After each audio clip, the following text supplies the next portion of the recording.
It's 9:07 on Super Talk 99.7 WTN. Hey, how are you? I'm Chris Hand. Show's brought to you by Better Water LLC, water filtration systems, water softeners, betterwater.com. Mason, did you see what I was doing a second ago? I did. I actually put it up on YouTube a little bit. So here's the thing. You got Mandis coming in, and he's spreading COVID all over the studio. Making a mess. Right? And so I do the good thing, and I spray the disinfectant spray, and it leaves a residue on everything, right? Yeah. And then what do the other guys do?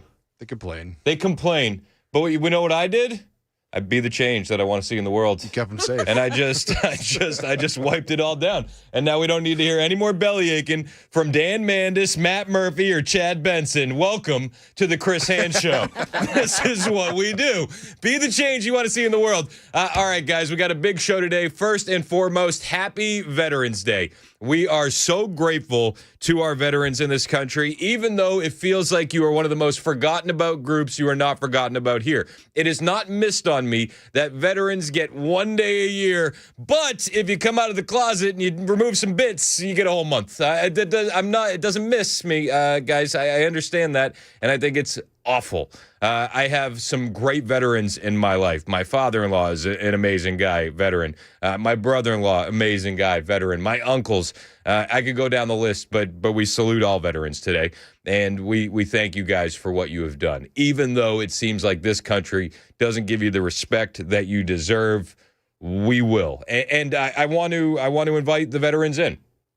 I think that our veterans should have a day where we honor you guys, and this is what we like to do. I've done this a couple times now on Veterans Day because I've only been here a couple Veterans Day. This is my third Veterans Day as a host here on Super Talk. Any kind of fun war stories that you want to talk about? Any funny stories that you want to discuss from your time in service? Phone lines are open for you. Any good stories? 615-737-9986. 615-737-9986. We'd love to dedicate as much time to you guys as humanly possible today on the show. And I want to also ask some questions. As you look around at America today in 2025 as a veteran, what do you think? As we look at New York City falling to a commie, as you look at Dearborn, Michigan falling to Islam, as you look at Minneapolis, Minnesota turning into Somalia. What do you think? What do you think? And I ask you these questions because I saw this clip. This was a couple days ago now. It was on Armistice Day. 100-year-old British World War II veteran.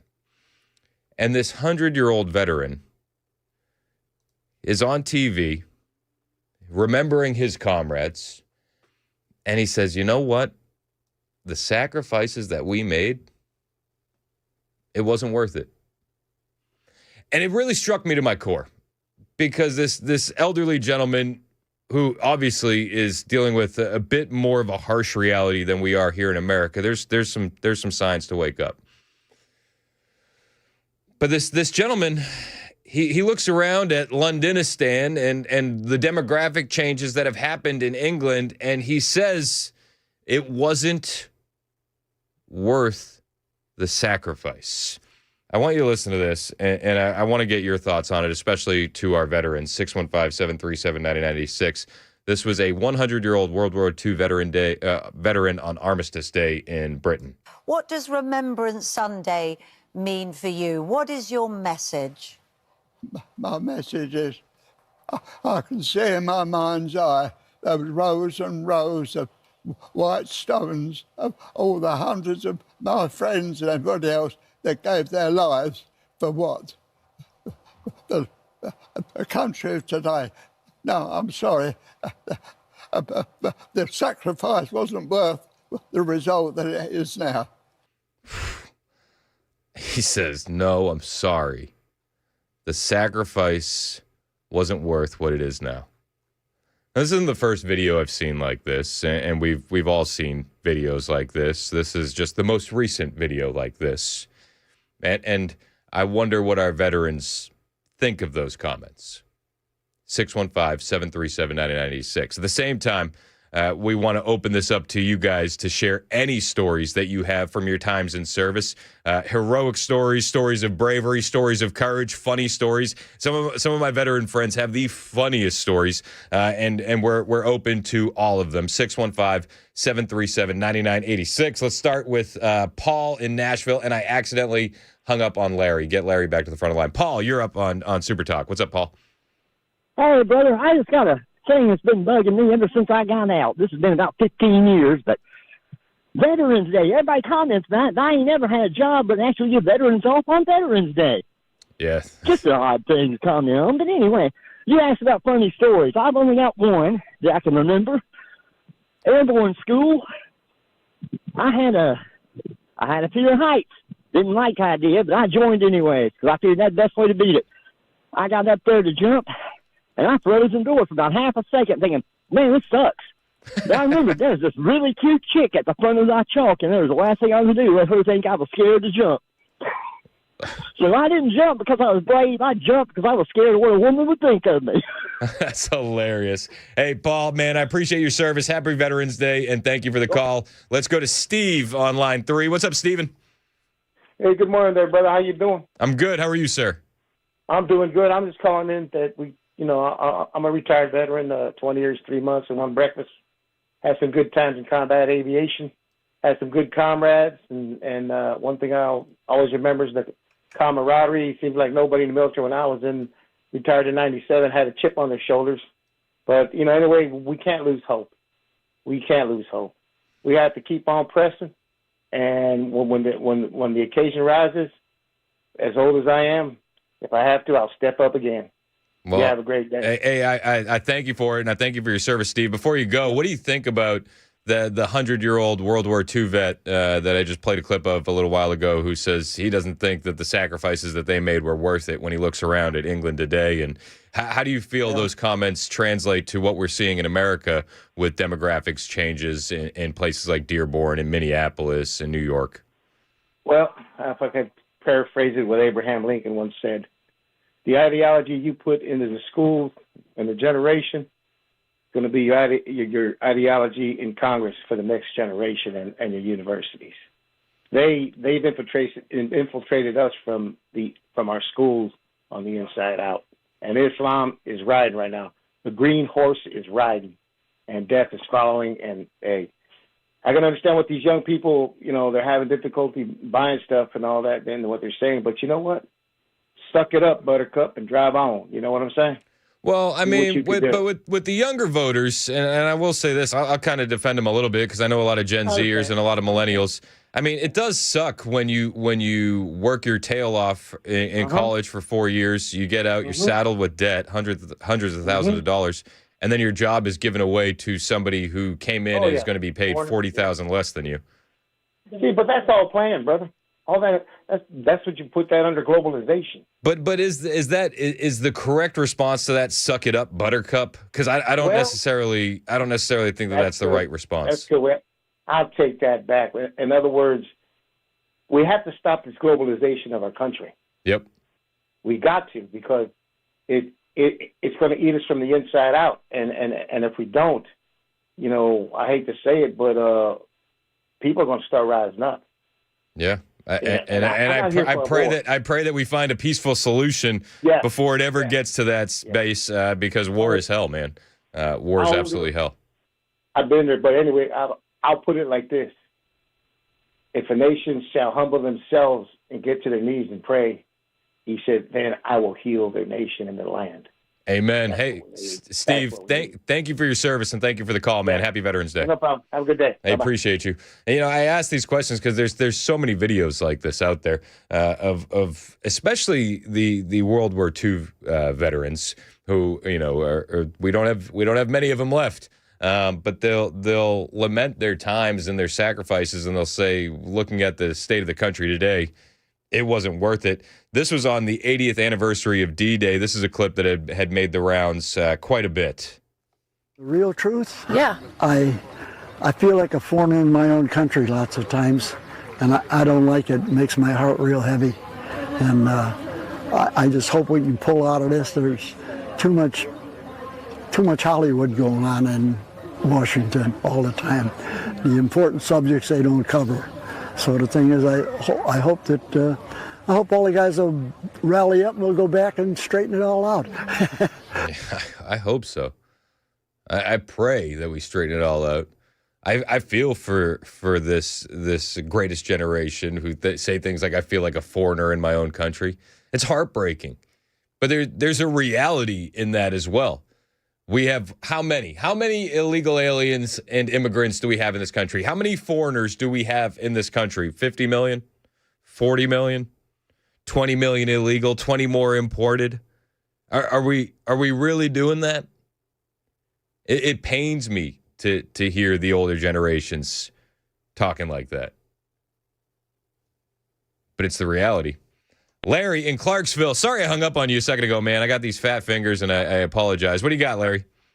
No worries. I know you don't like me. One of my least favorites, Larry from Clarksville. What do you got, bud? Yeah, I'm sorry I called you a Canadian. I do have a funny story, and then there's a serious side, after that. So I was working as a controller, a combat arms controller, okay? So we controlled dogfight missions. Okay. And at the time, I was working for Air Defense Command. Then Tactical Air Command came over and said enlisted could no longer be controllers. So we had to train all these new butter bar lieutenants coming in to be controllers. Well, when you're controlling a dogfight mission, you have to ask the fighter pilot constantly for a fuel state, because they're up there sometimes flying it over Mach 1 going towards each other, and they forget to check their fuel. Makes sense. So we're controlling a refueling mission. This butter bar lieutenant, whose degree was in psychology, okay, goes on the mic and asks this tanker for a fuel state. And there was just like dead silence. And she calls out his call sign again, and she goes, "This is Goliath, fuel state, so-and-so." And you hear the mic key back up, and you hear people laughing in the background. And he just says, "Millions, Goliath, millions." Oh, I mean, it was priceless. I love it, man. But on the serious side, I do understand I'm old, but I'm not as old as a lot of the veterans that listen to this show. I do understand what a lot of these guys are thinking nowadays. When you see what's happening in Europe, and now you see it coming to the United States, you do wonder. Now, I'm never going to give up hope. If I have to go back again, I'll go back with my cane. Amen. Because I can still shoot. I'll no longer do combat, but I can still shoot. But and I'll never give up hope on this country. But likewise, it does make you wonder, Chris, what, and it's all been part of the education system where they have been just radicalizing these children for so long and feeding them so much disinformation. They have no idea what this country was founded on, or what it was founded about, or even the privilege they have to be able to get out and go vote. Yep. I didn't mean to keep you so long, brother.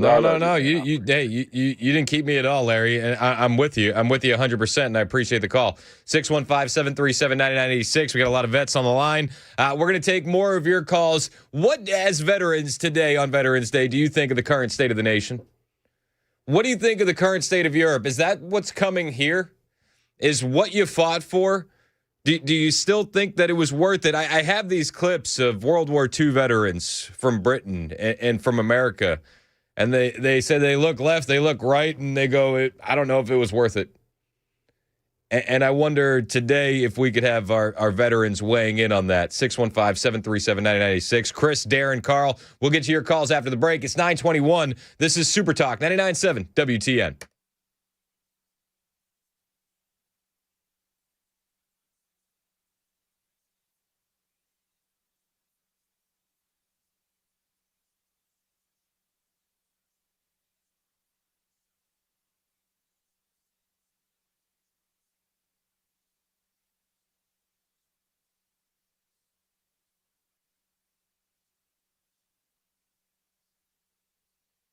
Hey, what's up? It's Chris Hand here for Cover Nash. My friend Shane Ring is going to save you a boatload of money on health insurance. You might be biting your nails right now because you hear about what's happening with Obamacare. You hear about skyrocketing premiums, and that's not for you. Let's make it simple. Cover Nash has a brand new nationwide PPO plan that's going to give you the freedom to pick your own doctors anywhere in the U.S. with no referrals and no red tape. Just a $250 deductible, a flat $50 copay for doctors, even specialists, outpatient surgeries, only $250 copay. Hospital stays, just $1,000 total, plus free preventative care. And here's the kicker: no surprise bills, no hidden fees, just real protection from real providers. Now, maybe that's not the right plan for you. No worries. Shane Ring works with over 75 different top-rated companies, and they'll find something that fits for your budget and your needs. Call Shane. He's sitting at his desk right now waiting for your call. 615-465-0023. That's 615-465-0023. Or find him online, covernash.com.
Up ahead, a mystery after a fire in Putnam County.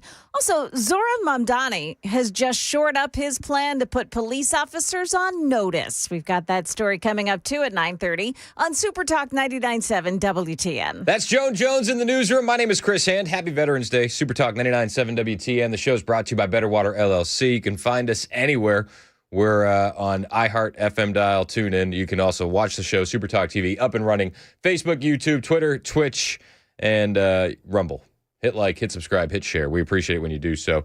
I was asking veterans to call in. Let us know what you think about the current state of the country. I'm also arguing with people on the text line. Sally texted in. Said, I feel no pity whatsoever for millennials or Gen Z. Be careful what you ask for. You just might get it. I think that you should care about what millennials and Gen Z voters are thinking because they're going to be the largest voting group here in the country, if not by the midterms, by 2028. And guys, if we don't pay attention to what's motivating younger voters, then the country's going to be lost. I don't like the suck it up buttercup mentality. They have real qualms with what's going on in this country, real grievances. Not fake made up stuff like you see on the left. Not pronoun issues. They just want to get married and be able to buy a home. Like it's a real care, and they don't want to do it over the course of 50 years. We'll talk about that more in the show. In the meantime, got a bunch of great veterans hanging on the line. Let's go to Chris in Tullahoma. What's up, Chris? How you doing, man? Hey, thanks for taking my call. I just want to share a quick funny story about my dad and I. We had overlapping deployments in Kuwait back in 07, 08. Oh, that's cool. And I was on one of my missions from Kuwait up to Iraq on a convoy. And we stopped at his base before we crossed the border. And there was a sandstorm that prevented us from moving out that night. So we ended up staying overnight there, got up, had breakfast with my dad, realized it was Father's Day. That's wild. How cool is that? So you got to spend Father's Day with your dad in Kuwait? We did. Because of a sandstorm? Yep. God is good. He shared that at his retirement ceremony. It was pretty cool. How cool is that? Well, I love the story, man, and thank you for your service, Chris. I appreciate you. Let's go to Darren in Thompson Station real quick. What's up, Darren? Hey, good morning. Thanks for having me on this morning. I'm a 30-year Air Force pilot, combat veteran. Thanks for your service.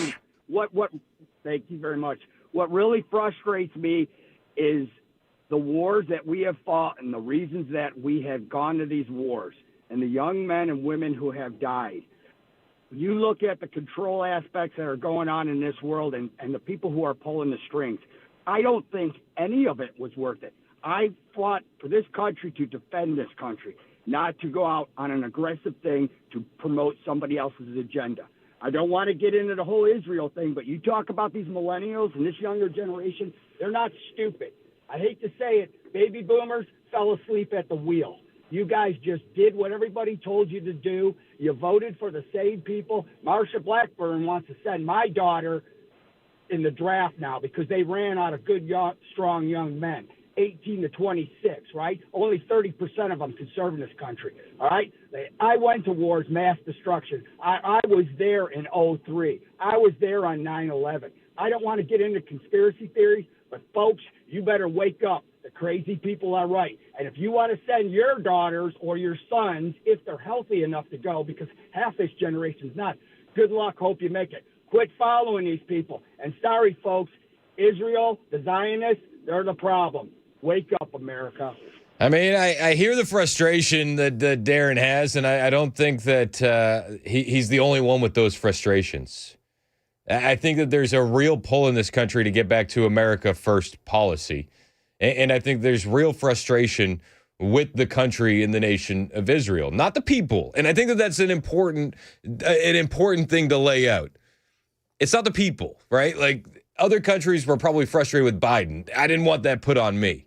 And you can be frustrated with Benjamin Netanyahu and the way Israel does their business and not put that on the people. I think that those are two big distinctions that you need to make. But there's real frustration there. Darren's not the only one that holds those views. A lot of people do. It's 9:31. Super Talk, 99.7 WTN.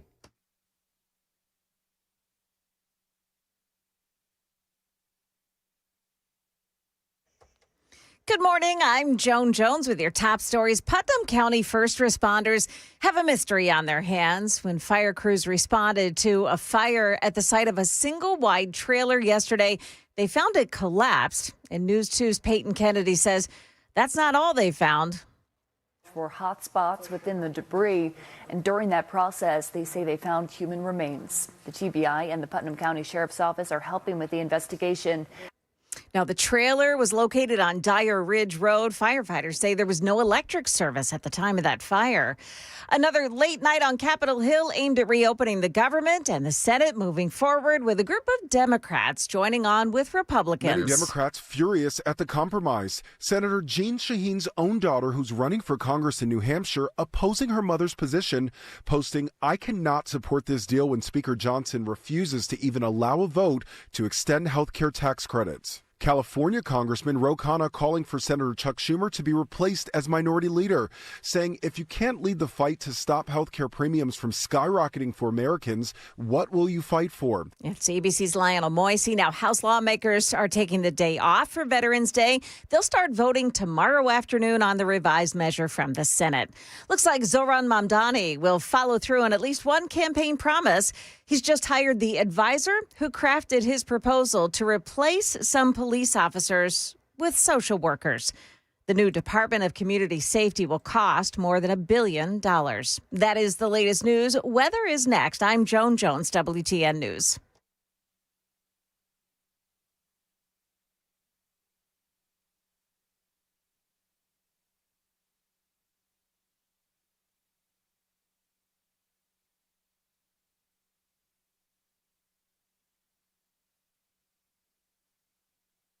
Hey, what's up? It's Chris Hand here from my friends at Busy Bee Plumbing, Heating, and Cooling. They're bringing you another amazing deal just in time for you to have family over for the holidays. And if you got a main line that's clogged, you may need to rethink having family over for the holidays. I mean, people are going to be using that bathroom. If it's clogged, you know what's going to happen, right? Don't let that happen. Call Busy Bee today. They got their new 93 or free main line opening special. They'll clear your main line for just $93 or it's free. This is a November-only deal, and it's a great way to keep your home running smooth before the holidays. And I love this. Busy Bee is also showing some love to veterans. Today is the last day that you can do this, but if you were a veteran, send Busy Bee a picture in uniform, and you could win a 50-gallon water heater with installation. Just send them that photo in uniform ASAP to enter. The winner's going to be announced today. Plus, if you got a favorite Thanksgiving recipe, share it. You can win $2,000 off a new HVAC system. The runner-up is going to get $1,000 off. Winners are going to be announced on Facebook Live on November 21st for that, but I don't want to bury the lead. The big deal is the 93 or free mainline opening special. $93 or it's free from Busy Bee Plumbing, Heating, and Cooling, where comfort meets care. 615-775-7833. 615-775-7833. BusyBeeHVAC.com.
It's 9:38, Super Talk 99.7 WTN. Hey, how are you? It's Chris Hand. Show's brought to you by Better Water LLC, water filtration systems, water softeners, betterwater.com. We're honoring our veterans today. Happy Veterans Day. If you got a fun story, a story of bravery, heroism, feel free to call in and share it, 615-737-9986. You guys are the most important part of the show today, so we appreciate you. We thank you for your service. I mentioned earlier in the show, I find it odd that you come out of the closet as gay, you get a whole month, stunning and brave. But you serve the country, you get one day. One day. Not even a long weekend. It's a week. I know. It's the 11th day of the 11th month. I get it. How about a 4-day weekend for the veterans? Can we do that? I'm here for that. I would have gone to work, but you guys should have a 4-day weekend. We got a lot to get to. We're gonna talk about the government shutdown here in a little bit. We're gonna talk about the disastrous interview that happened last night with Donald Trump. Just feels like unforced errors over and over and over again. In the meantime, though, I do want to talk to our wonderful veterans, and I got a few that have been hanging on the line. Let's go with Carl in the borough. What's up, Carl? Hey, it's my fellow Barrowian. What's up, man? I'm home. I'm home listening. I'm working on something to hopefully get some money when I get back to Nashville. And but anyway, I was just listening. If I can just say this real quick, that last call, the guy calling about Israel and waking up and everything, and I don't know what he is politically slanted, but if we want to get down to the crux of the matter, it was the Democrats. If they want to blame somebody, I think the Democrats were in charge in World War II when the UN came along, and then when Israel was formed. So why aren't they mad at the Democrats? That's what I want to say. If people want to be that way, anti-Israel, then be mad at the Democrats. People just have so much anger right now that they're just throwing it out and seeing what sticks. So, it's like I can't be the arbiter of everyone's grievance. It's like I get where you're coming from. Right. Listen, this isn't the anti-Israel stuff. There's a lot of opinions that go in the way of the other guy. There's a lot of opinions on the other side too, and I'm trying to stay out of it. You can't do it. You can't understand it all. And second of all, I want to say before I get to my thing is I'm a big fan of the young people, especially after this last election. The young people are waking up. They don't want to be told what to do. So God bless them. I'm 63. That was 18 to 30s that voted in massive amounts. Yep. That saved us from Kamala Harris. So hey, this is the future, and we have to say yes. Learn. You got to learn. So anyway, I want to tell you why I was calling about. I was in the Air Force from 80 to 84, from Nashville, Tennessee, born and raised there. I got on the airplane October 20th, 1980, flew down to San Antonio, Texas, and I was there on election night of 1980 when Jimmy Carter was humiliated by Ronald Reagan. Okay. I thought everybody loved Jimmy Carter. We actually got out of school and went downtown Nashville in 79 to see him. So I'm sitting there, and we had our mail call, and our TI, like the drill instructor, 50 guys in this little room, handed the mail out.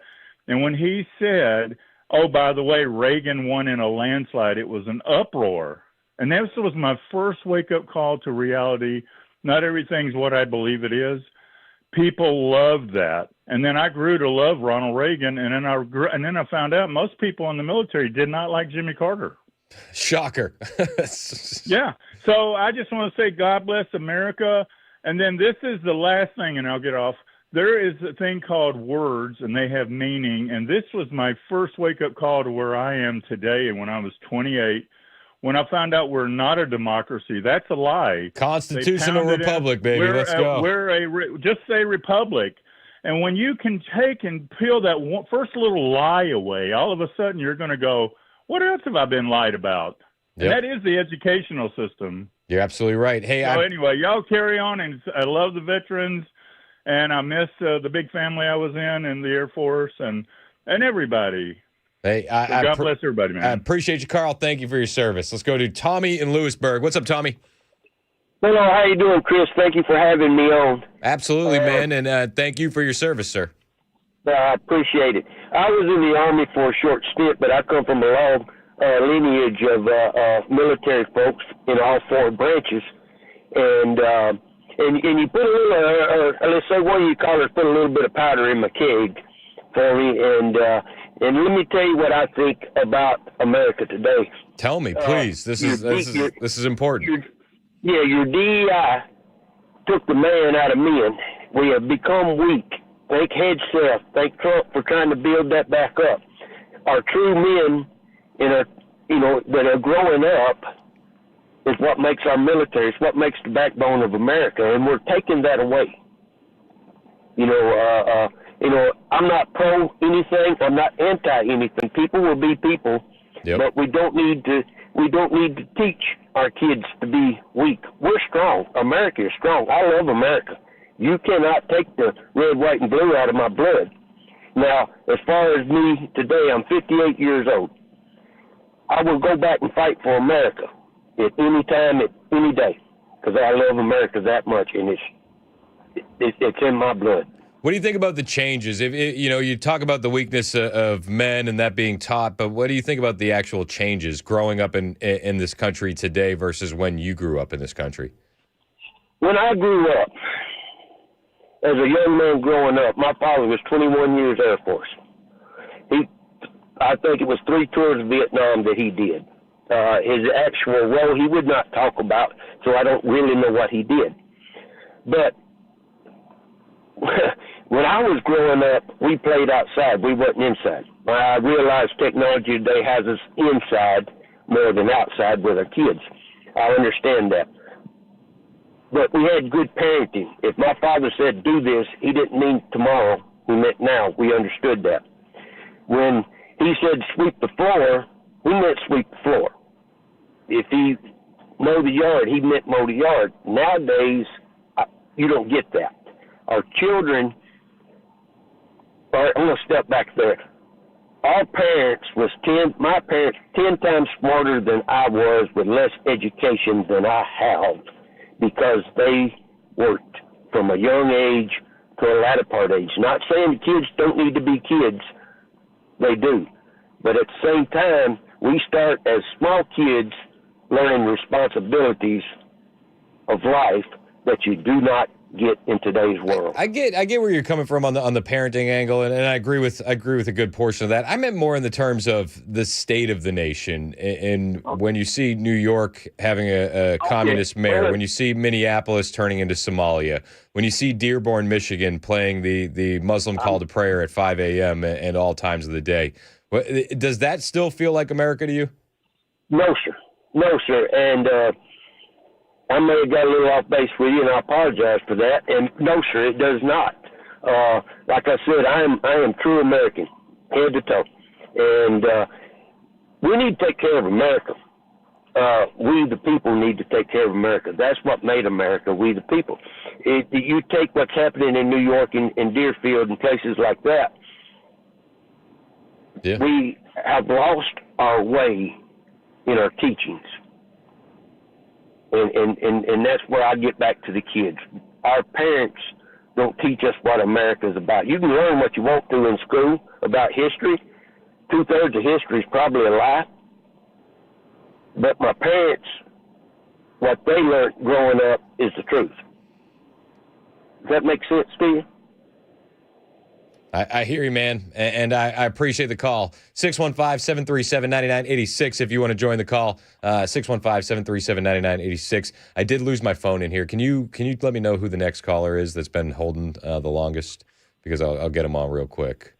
I think I've lost access as well. Hold on. Oh, hang tight. What did Dan say? It's the $15 phone. It's the $15 phone. We'll take more. Oh, I got it back. All right. Thanks to Tommy in Lewisburg. Let's go to Ryan in Tullahoma. What's up, Ryan? What's up, man? Give me your thoughts on everything we've been talking about. And thank you for your service. I've been on hold for a minute, so I've had a lot of thoughts that kind of changed the perspective a little bit there for me. But I guess everybody's giving their background. 82nd Airborne. So that's where I come from. Today's the day for me. I look at today more of Memorial Day. I was kind of thinking, we can talk about the politics of how everything kind of rolls out and what everybody feels about stuff. And, as one of those vets, 2 deployments to Afghanistan, I can tell you this, that everybody's entitled to their all find a difference somewhere in our service. Right. So, like when dude was talking about, hey, I saw my dad on Father's Day in Kuwait. Yeah. I feel like really bad videos to my parents, and they would get cut off. So, like, bless those guys that got to, like, have those moments. But today is a day for me. Like, I know that we want to talk about the condition of the country, but I think that what the last couple of callers, we've had some of us that have been, and I say us as service members, yep, some of us that have really experienced things that changed our lives for the better, and some that have made us very skeptical. I mean, the Afghanistan thing, everybody will sit there and tell you that was wasted, however you feel about it. Yep. But at the end of the day, man, today is not about blaming the government for this or blaming the government for that. We signed the contract, and most of us went and found brothers pretty quickly, be in boot camp or whatever schools you went to, whatever rotations that you came on and off of in deployment. Those all shaped us into the people that are out here trying to save America. So I think the condition of America is, and like I can say, I'm a GWOT veteran, for what we walked through and what we came back from, some of us, yes. I lost a lot of friends, absolutely. I wouldn't trade those experiences for the world. They served a purpose, and that's what you have to understand sometimes as a veteran, is you serve a purpose in this world. And our purpose now, the ones of us that are here on Veterans Day, hey, man, let's not complain about too much because, we're still keeping this country at bay. You can take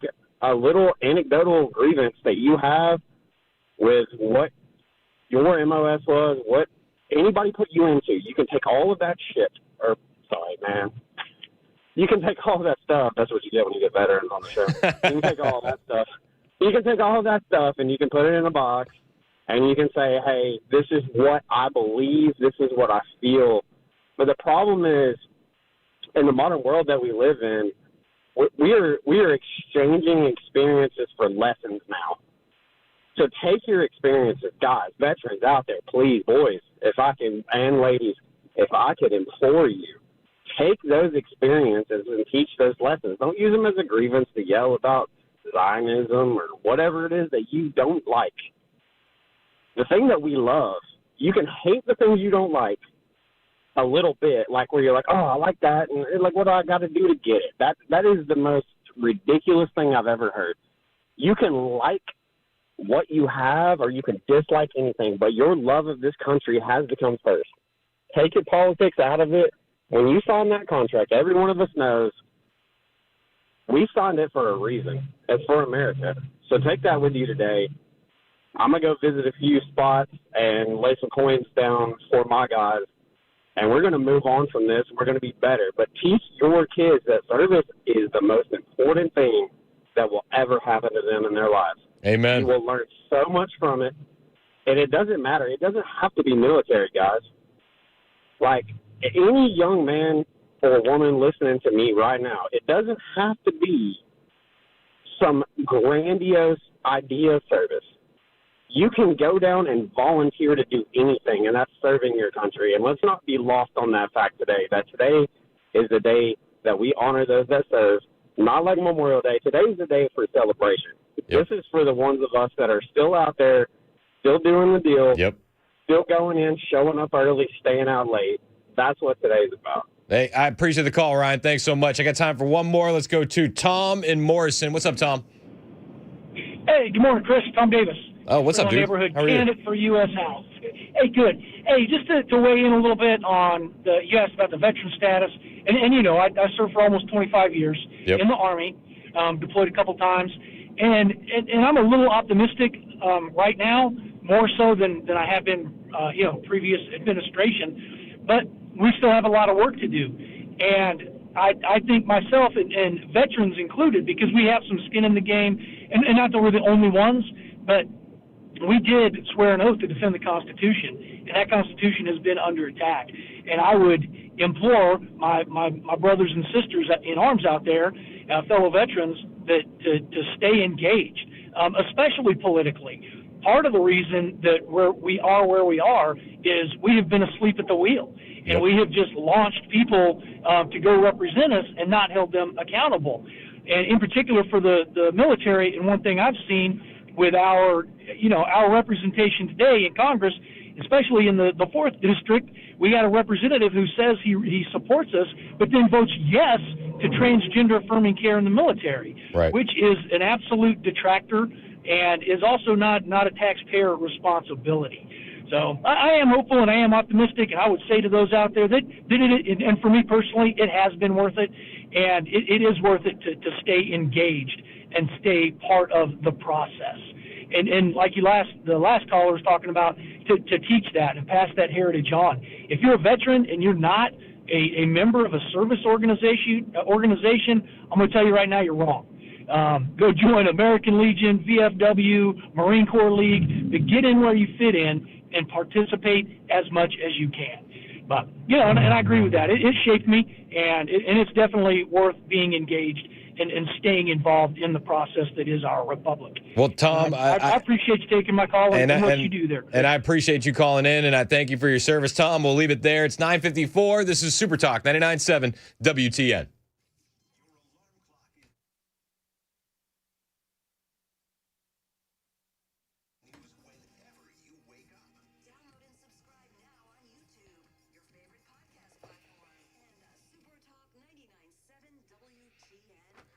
Hey, what's up? It's Chris Hand here for my friends at the Glock Store. And if you love the Second Amendment, you love some freedom, and you love a good deal, listen up, because Black Friday is going to be a ball at the Glock Store. They're throwing not just a Black Friday sale, it's going to be a full-blown freedom blowout. There's not going to be any big box chaos. This is going to be where real Americans are shopping on Black Friday. They're going to blow the doors off of every sale that you've ever seen. Think massive discounts on everything up to and including Glocks, plus giveaways on top of giveaways, food trucks, maybe some live music. It's shaping up to be a party that you're going to brag about being at later. And if you know the Glock Store, you know they don't mess around. It was just a few Saturdays ago that they had Vortex Day, where they gave away over 10 grand in Vortex optics to people just for showing up. And I'm told that this Black Friday blowout, the giveaways are going to be far exceeding what you saw on Vortex Day. So skip them all and celebrate your right to bear arms at the one, the only Glock Store. Minutes from the airport, worth the drive from anywhere, especially on Black Friday.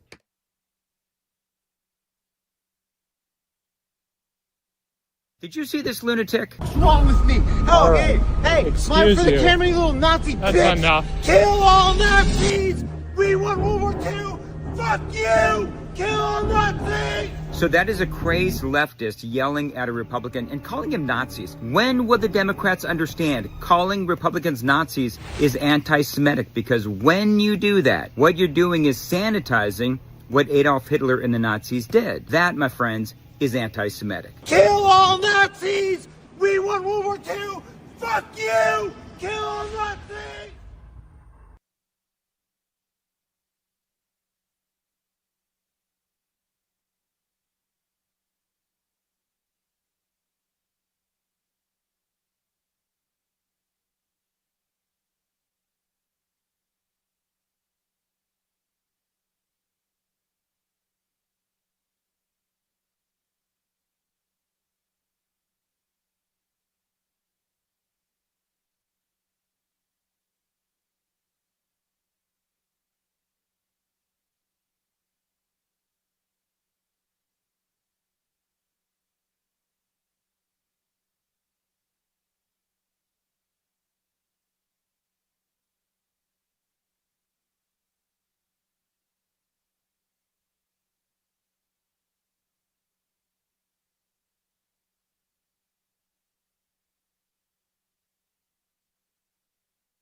Good morning, 10 o'clock now. I'm Joan Jones with your top stories. The Senate knuckled down on reopening the government last night. Here's ABC's Lionel Moisey. A major hurdle has been cleared to reopen the government as soon as Wednesday. The Senate last night narrowly passing its bill to keep the government funded through January 30th. 8 Democrats not up for re-election next year broke ranks to vote with Republicans, even though the deal does not include Democrats' key demand to extend Obamacare subsidies and prevent insurance premiums from skyrocketing. The House could vote on that bill as early as tomorrow afternoon, and if it passes, it'll go right to President Trump's desk. While the shutdown is coming to an end, people who fly aren't getting any help fast enough. As of yesterday, more than 2,400 flights were canceled. There were 9,000 flight delays at the nation's airports. And today, the FAA is set to increase the number of flights to be canceled to 6%. On their way to 10% by Friday if the shutdown isn't settled. At a TPUSA campus event last night at the University of California in Berkeley. It was a mass brawl led by demonstrators wearing keffiyehs and carrying signs with left-wing messages. Fights broke out between the demonstrators and the people attending that event and with police as well. At least 2 people were arrested. Louisville's mayor says investigators have now found all the victims of the UPS cargo plane crash. They're working now to identify all of them. Louisville's WLKY reporter Norman Seawright. Not only do cleanup teams have to decontaminate everything that goes into or comes out of the crash site, Louisville Emergency Services Director Jody Myman says with every bit of wreckage that's moved, first responders search thoroughly in case there are any other victims. There's a lot of heavy equipment that's being moved. And as that equipment is being moved or the debris is being moved, we stop and we go search that area. Business owners still being kept away as the cleanup continues. And you'll want to bundle up if you're headed to the Veterans Day Parade this morning. Kicks off in about an hour from now. It's on Broadway from 13th Avenue to 1st. You got to watch for the streets around that parade route. They have already begun shutting them down. Right now, it's 37 degrees, and we're headed to a high of around 51 today. That is the latest news. Weather is next. I'm Joan Jones, WTN News.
It's 10:05 on Super Talk 99.7 WTN. Hey, how are you? It's Chris Hand. Show is brought to you by Better Water LLC, water filtration systems, water softeners, betterwater.com.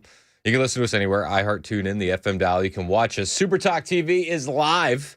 We're on Facebook, Twitter, Twitch, YouTube, and Rumble.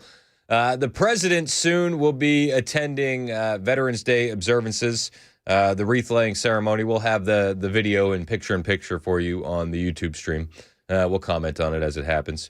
I just saw Turning Point USA. They posted a cool graphic because of the brave. Nice. And said, thank you, veterans. We're going to have Turning Point's senior director, Josh Tifo, in here. Tifo Tuesday. Let's go. Did you see what happened at Turning Point last night? No, what happened? So they were at UC Berkeley. Yeah. And do you recall the group that was just designated a domestic terror organization, Antifa? Yeah. Maybe you've heard of them. Some people think they're just an idea. Rings a bell. The idea was let loose last night, and there were people arrested. There were brawls breaking out, fires being lit. Why? Opinions. People didn't like the opinions. So we'll talk about that later in the show. We're also going to talk about this disastrous interview from Donald Trump last night on Laura Ingraham. There are a lot of grievances that young people in this country have, and it's very classic conservative to be like, oh, pick yourself up by the bootstraps and go on and just put the elbow grease in. And I would just say you're missing the mark when you're addressing young voters like that. You just are. And we'll talk about it in depth here in a moment. I have all the relevant audio. Real quick, though, it is Veterans Day, and I've been asking veterans to call in, 615-737-9986. Sean in Lebanon is waiting on hold. What's up, Sean? How we doing, man? Chris, long time no talk, bud. Sean is a retired police officer from Chicago. Did you serve in the military as well, Sean? I did, yeah. I was in the Army National Guard as an MP. Well, thank you for your service. Your thoughts on this Veterans Day? It's nice not to talk about Chicago for once, but it's a double-edged sword. The two sides of the coin, whatever analogy you want to use. I mean, I just wish we could get people in the same ballpark and not so far off. I shake my head sometimes looking at some of the opinions of the far left, and I know those that have made the ultimate sacrifice and those that have served. We did it for a reason, and it allows people to have divergent opinions and what have you, but just the far extreme on both sides, for that matter, let's just get in the same stadium. You can be on the third base side, we'll be on the first base side. Let's just figure it out, because you look at England, like you were talking about earlier, and that World War II vet, that it broke his heart that it wasn't worth it. I'm a son of a first generation immigrant from Ireland, and he went to England back in the 50s when there was nothing in Ireland, and I've been very fortunate to travel to England throughout my life to see my family there, and it's not the England that I knew growing up. Right. I mean, but we could say the exact same thing about Chicago. We could say the exact same thing about Minneapolis and New York. It's like these problems that we're seeing happening in Europe aren't isolated over there. They're coming here, and they're coming here fast. And exactly. You look at these older veterans. I got a text here a minute ago from 1087. It said, I've never seen my dad cry about anything until the other day. When I picked him up from a stay in the Veterans Hospital and listening to the news on the way home, he cried. And he told me all the sacrifices his dead friends in the military made were for nothing. I mean, is it wrong for older veterans to have that feeling when they look at the state of our country? No, I mean, I don't. And, and again, that's where, I'm sure a lot of the older vets, the Korean era veterans and the World War II vets that are still around, and even the Vietnam veterans with the way they were treated. Yeah. It's that, again, that double-edged sword. This isn't what the country is becoming, is not what they fought for and what they deployed for. And, again, I just wish we could just get into the same arena and just, let's have conversations, because, like you said, just after the commercial break, the Republican Party and that mindset of, the 30s, 40s, 50s, and, pull yourself up. although I get it, and I'm only 55, it doesn't mesh with the generation we're trying to touch now. No, it doesn't. And I mean, especially when you have the massive amounts of immigration into this country. Like, at what point is too much going to be the case? We're seeing New York, right? And Mamdani gets elected not by New Yorkers. People that were born in New York overwhelmingly voted for Cuomo. And I'm not here to defend Cuomo or make it seem like the handsy Italian guy who killed a bunch of old people was the best option. But I mean, He was a better option. New Yorkers voted for Cuomo. It was the immigrants. It was the newcomers. It was the foreigners who voted for Mamdani overwhelmingly. Well, agreed. And I mean, you and I have talked about it before. And that, when you look at what's going on with Freddie O'Connell and Nashville, all you got to do is look north to, Chicago that we keep referencing. And Nashville is 20 years behind them, but that's what it's becoming. And it's only going to get worse if they don't wake up. And, look at England and what's going on in Europe since they went to the EU. It's the same stuff. Yep. When you look at parts of England and, my family was down around Croydon, and when they had, major race riots there with the immigrants, years ago, and looking at Birmingham, looking at Manchester, and, they're enacting Sharia law. It just, again, England has lost a sense of itself, and the U.S. is not far behind on this if we don't. I mean, look at Dearborn, look at Minneapolis. I mean, there are places in America that are just as bad. You have a police department now that has Arabic writing on their patch, and and again, my new life down here, and I don't talk about it, but we love the community, we engage with the community, but there's certain things. I'm sorry that you just you immigrated to the U.S. for a reason, then remember why you immigrated here. Exactly. And we didn't bring the third world here to become the third world. It's just we have to push back against that. Sean, thanks for your service, man. I always appreciate you calling in. Anybody else that wants to join the show, 615-737-9986. There are real grievances that the younger generation has, and it seems like the Trump administration is doing their best right now to gaslight those younger voters. And I say that with a bit of pain because I don't like it. I don't like it at all. But to say, yeah, you can't afford a home. A couple generations ago, you could afford that on one salary. Mom could stay home with the kids. And what you need to do is pick yourself up by the bootstraps. That's not the right messaging. And even worse than that messaging is you can't afford a 30-year mortgage. Well, how about a 50-year mortgage? This is another unforced error by the Trump administration. And Trump last night, during his interview with Laura Ingraham, he did his best to defend. He was defending his 50-year mortgage with Laura Ingraham. This was just last night on the Ingraham Angle. Housing costs are still out of reach, and another thing that your administration is trying to tackle. Many Americans, the average age of first-time home buyers are now up to age 40, which is sad. The country you and I grew up in. I inherited that. Look, you have to understand. Right, but let me get to the question, though, because your housing director has proposed something that has enraged your MAGA friends, which is this 50-year mortgage idea. So a significant MAGA backlash, calling it a giveaway to the banks and simply prolonging the time it would take for Americans to own a home outright. If you're not watching on YouTube, you missed the graphic that Laura Ingraham put up on the screen, which said that it would be 86% more interest over the life of loans by going from 50 to 30 years. There's a reason why you should be watching on SuperTalk TV. Those are just the added benefits, but I'm here to break it down for you in the meantime. Laura Ingraham just calls him out. Guys, this is not a good look. Donald Trump, your response. It's not even a big deal. I mean, you go from 40 to 50 years, and what it means is you pay something less from 30. That some people had a 40, and then now they have a 50. All it means is you pay less per month. You pay it over a longer period of time. It's not like a big factor. It might help a little bit. But the problem was that Biden did this. He increased the interest rates, and I have a lousy Fed person who's going to be gone in a few months. I agree with some of that. Yes, Biden caused the interest rates to skyrocket. Yes, Jerome Powell is terrible. But to say that you're not going to pay that much when it's 86% more in interest payments, that's just gaslight. That's not the reality. And some in the White House are pointing fingers at Pulte for bringing this deal to the table.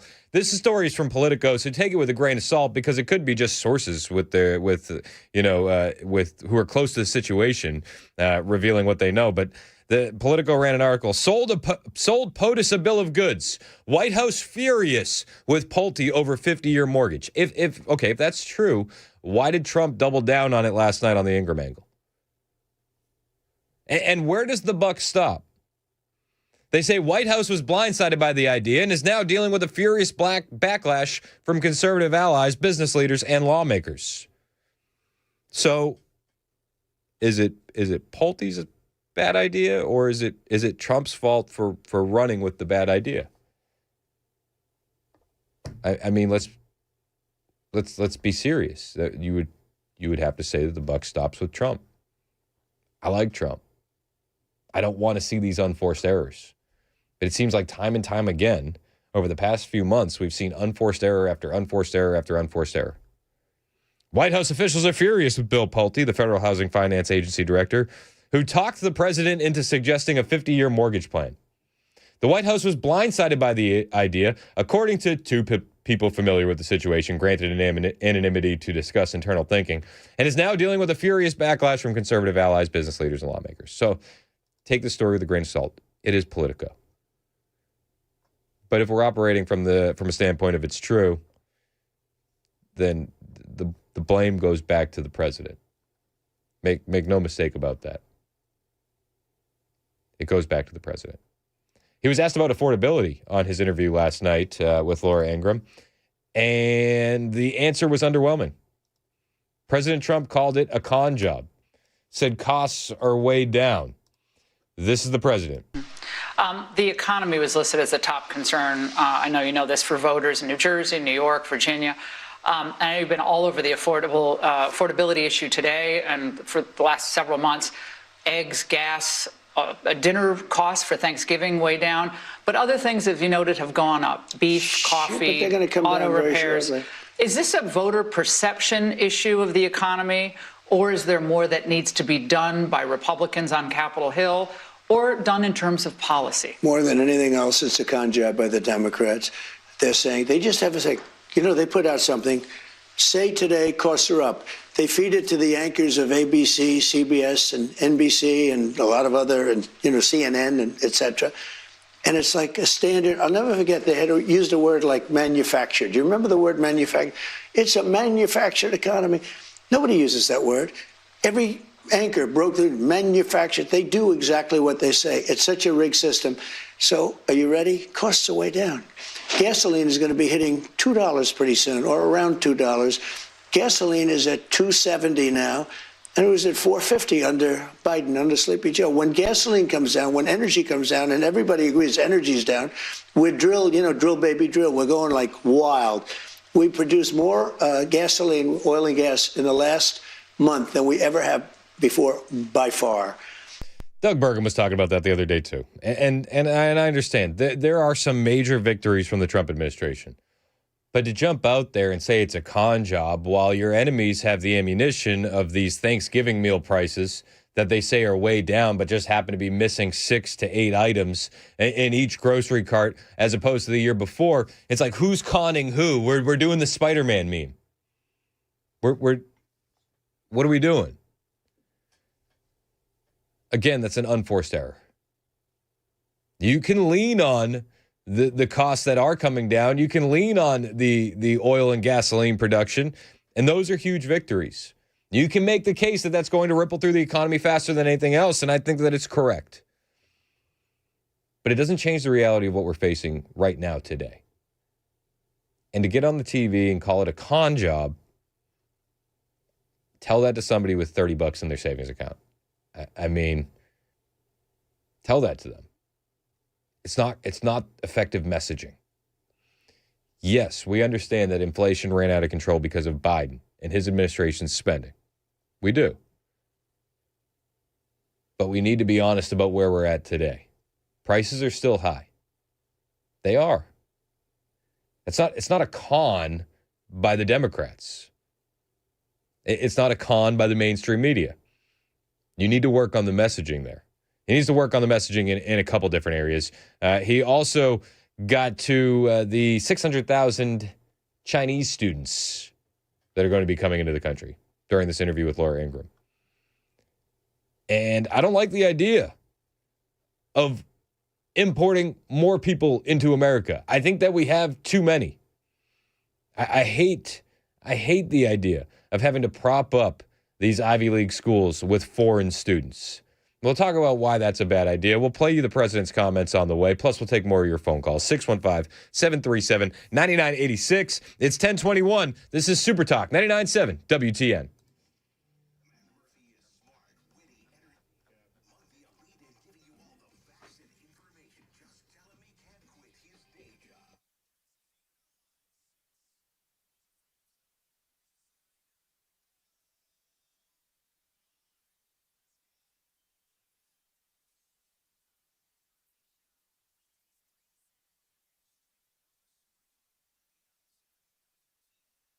Hey, what's up? It's Chris Hand here to tell you about a family-owned business that has been doing business in Tennessee for over 4 decades. I'm talking about Cabinet Makeovers. If you need to make an investment in your home, call the best. Call Cabinet Makeovers. And I'm telling you this from experience.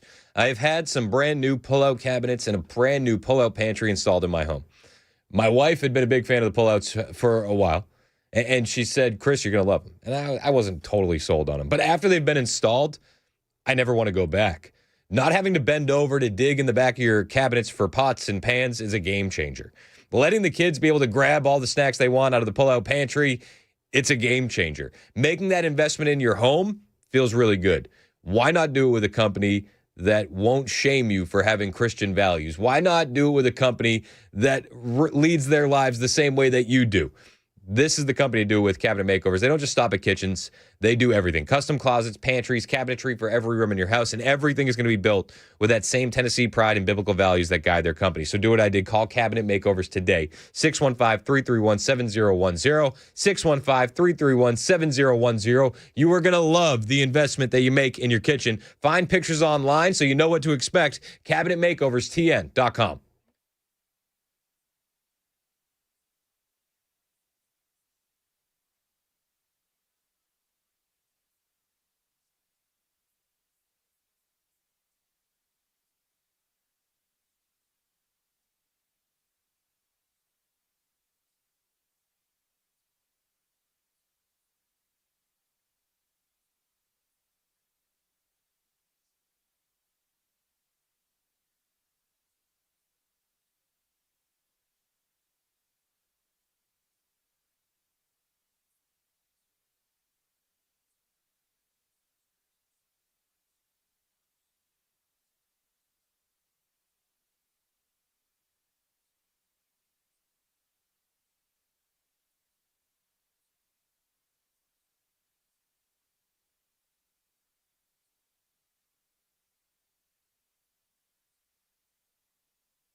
Why the Smyrna Library is closed. Hint, it has to do what it's offering to kids on the bookshelves. Also, Americans appear ready to shop till they drop for the holidays. That and more coming up here at 10:30 on Super Talk 99.7 WTN. 10:25 on Super Talk 99.7 WTN. I'm Chris Hand. Show's brought to you by Better Water LLC. Water filtration systems, water softeners, betterwater.com.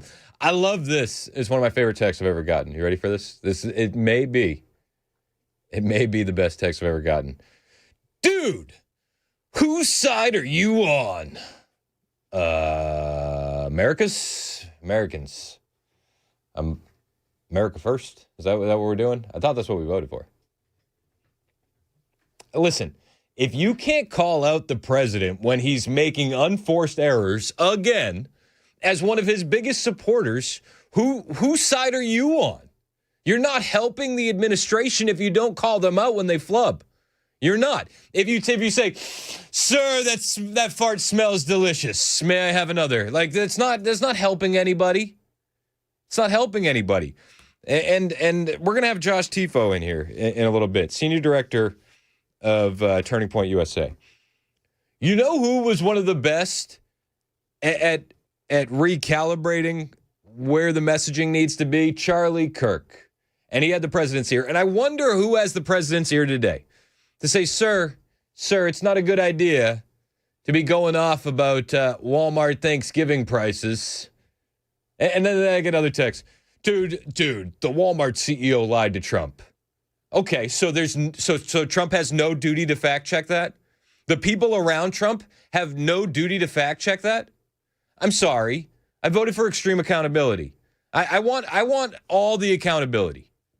Let's go. Jocko Willink style. Like, just can we own up to a mistake? Are we not allowed to do that? No, it gives the other side ammunition. Okay. We're giving them plenty of ammunition. Unforced errors. Just last night, Trump doubling down on his idea of bringing 600,000 Chinese students into the country. Now, before you say that, those people will say, dude, that's not changing anything. That's always been there. Okay, so is this still a good idea? 600,000 Chinese students coming into the country? Folks are not thrilled about this idea of hundreds of thousands of foreign students in the United States. We have about 350,000 Chinese. One point during COVID, you were going to, push to, get them out, but that was pulled back. You've said as many as 600,000 Chinese students could come to the United States. Why, sir, is that a pro-MAGA position when so many American kids want to go to school and there are places not for them and these universities are getting rich off Chinese money? Sure. Never said about China, but we do have a lot of people coming in from China. We always have China and other countries. We also have a massive system of colleges and universities. And if we were to cut that in half, which perhaps makes some people happy, you would have half the colleges in the United States go out of business. So what? Well, I think that's a big deal. Are they fans You would have the of the United States? Yeah, but you would have, as you know, historically, black colleges and universities would all be out of business. You would have a system of colleges and universities. So we're dependent on China to keep our university system going? But I think it's good to have. I actually think it's good to have outside countries. Look, I want to be able to get along with the world. They're not the French. They're the Chinese. They spy on us. They steal our intellectual property. What, do you think the French are better? Yeah. I mean, really? I don't know. I'll tell you, I'm not so sure. We've had a lot of problems with the French. I'm not here to defend the French, first and foremost. I'm no fan of the Francs. They need water filters over there. But let's be honest. Okay. If we don't have Chinese students coming into the country, then historically black colleges and universities are going to go out of business. Did you see? Okay, remember a couple weeks ago, Cam Higbee. What was it? What college did he go to? He went to a college here in Tennessee. I'm blanking on the college, but it's an HBCU, and he did prove me wrong. And I tell you what, thinking back on it, the amount of Chinese students that were chasing him off campus was unbelievable. It was overwhelmingly Asian. That's a joke. It's a bad joke. I got a post here from U.S. tech workers on X, and this post really sums it up quite well. The business case only makes sense if foreign students come here, pay the high tuition, and then leave. which is exactly how Congress intended student visas to function when it wrote the law.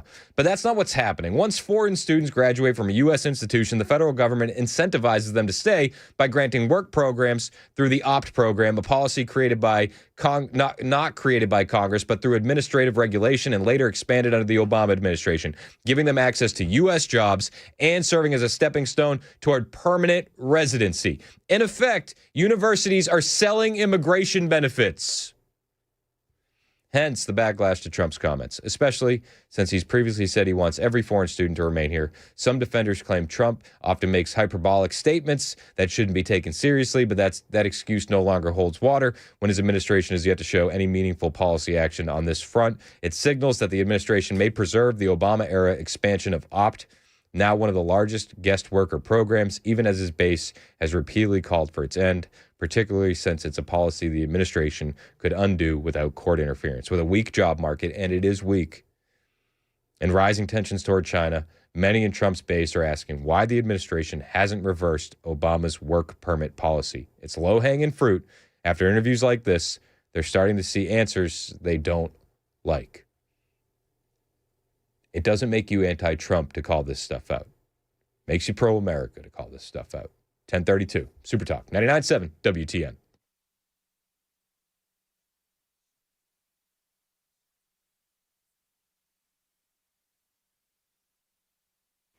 I'm Joan Jones with your top stories. The Smyrna Library unexpectedly closed its doors.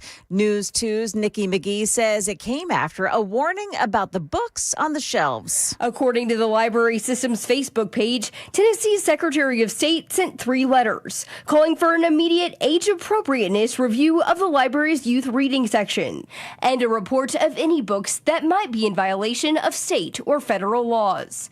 The letter also mentions an executive order from President Trump, saying federal dollars cannot be used to purchase books that promote gender ideology or that someone can change genders after they're born. The Rutherford County Library Alliance, however, defends its decision to include books on transing of children and gender ideology. We are hearing that the Donahoe Hotel in Macon County has been reduced to rubble after a massive fire this morning. 3 fire departments responded to a blaze that is said to have destroyed that 120-year-old storied bed and breakfast. It's not known if any guests or staff were inside. Looks like Americans are going all out on holiday spending this year. ABC's Jim Ryan. The National Retail Federation says polling among its member businesses finds general optimism for spending through the end of the year and the first $1 trillion holiday shopping season ever. Retailers expect more consumers to wait until Thanksgiving weekend to do their shopping. That's when they expect to make sales and promotional items available. Veterans Day, so no mail delivery today. Banks and federal government offices are closed. The stock market is open. There are free meals and deals to be had at many places today. I've got a link to find the many offers for our veteran heroes. It's on my X account.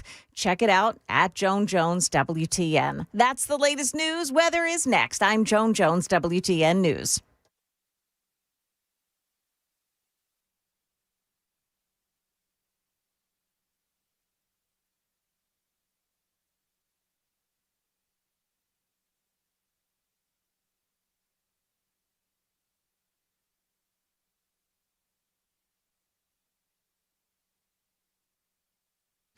$12 could change your life forever. How about getting into the holidays pain-free? Dr. Mitchell, Dr. Ashley, they want to make it happen for you. The Wellness Institute of Nashville is the place to go, and you're not going to break the bank. Just $12 is their special going on right now, and it lands you a full exam, x-rays if needed, a well-explained diagnosis, and your first treatment, only $12. And if you're tired of that back pain, knee pain, neck pain, sciatica, numbness, bulging discs, ruining your life, this is going to change everything for you, and it's going to change everything fast. Now, you might be saying, well, I don't want the surgery. And I'm not looking forward to painful injections. I definitely don't want opioids. Well, you're in the right place because none of those are going to be options on the table with Dr. Mitchell and Dr. Ashley. What they're going to focus on is non-surgical spinal decompression, robot lasers, anti-gravity machines. All you need to do is grab your MRI and get ready to finally understand your condition and fix it. 615-246-5009, 615-246-5009, or find them online, painisbad.com.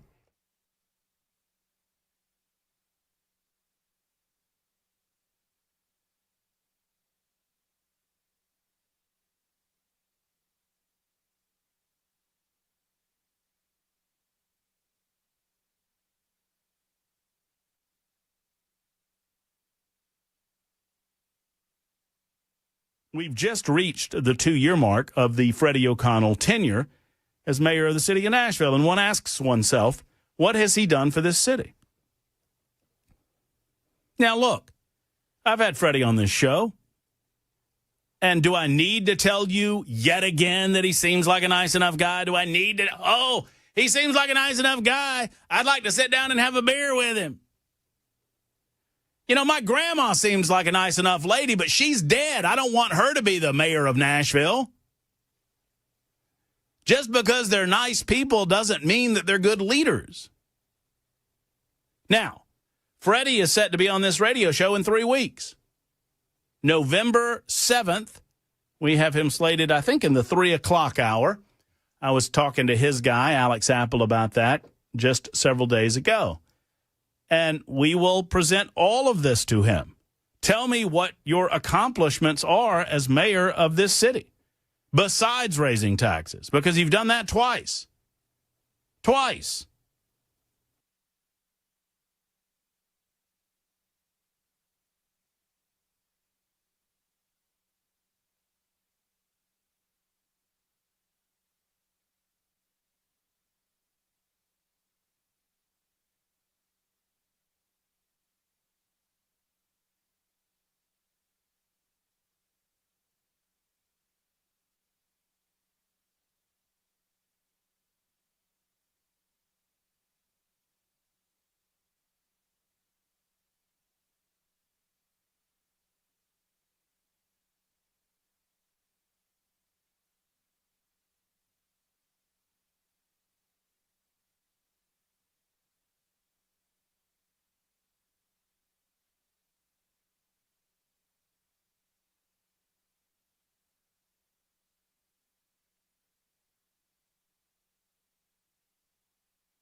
It's 10:38 on Super Talk 99.7 WTN. Hey, how are you? It's Chris Hand. Show's brought to you by Better Water LLC. Water filtration systems, water softeners, betterwater.com. If you're watching us on YouTube and Rumble, you're seeing scenes from the president at his wreath-laying ceremony. We're expecting some comments from the president soon at Arlington National Cemetery. We'll bring you the highlights of those as they become available. All of this in honor of Veterans Day. Happy Veterans Day to everyone out there that served. We appreciate you, and we pray for you guys. There's one group of Americans that should have the red carpet rolled out for them that never seem to, and it's our veterans.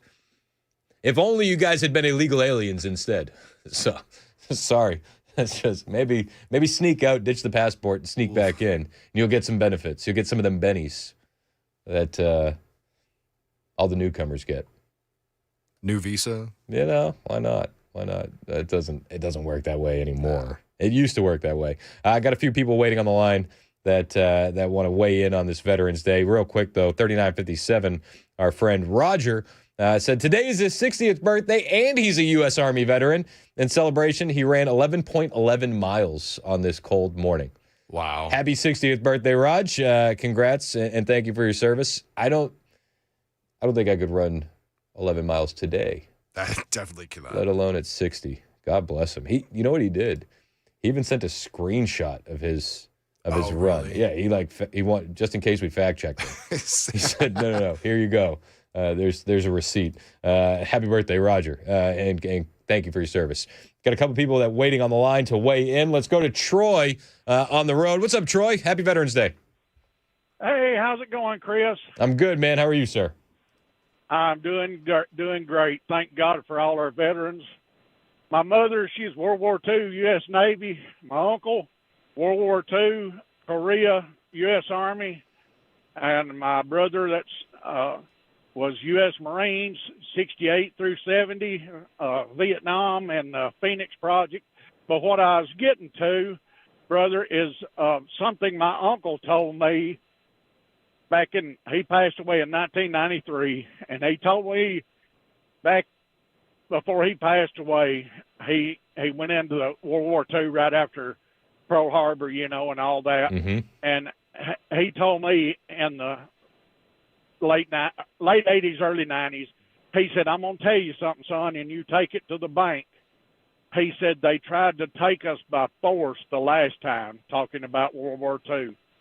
He said they won't have to next time. They'll walk right in, and here we are, sitting here just watching it happen. Thank God he's passed on. He's not having to see it, but God bless all the veterans. Amen. It's been war through subversion, and we're seeing this at the liberal indoctrination facilities that we call public schools. That we're seeing it at all levels, the DEI and more. What do you think? You get that prediction from the early 90s, late 80s. What do you think seeing that prediction come to fruition? I think it's awful what they have fought for that is just crumbling right before our eyes. And don't get me wrong, I'm a Trump supporter 100%. I don't like everything he does, but who would, right. Anybody that was up there. Fair. But God bless him for what he has done.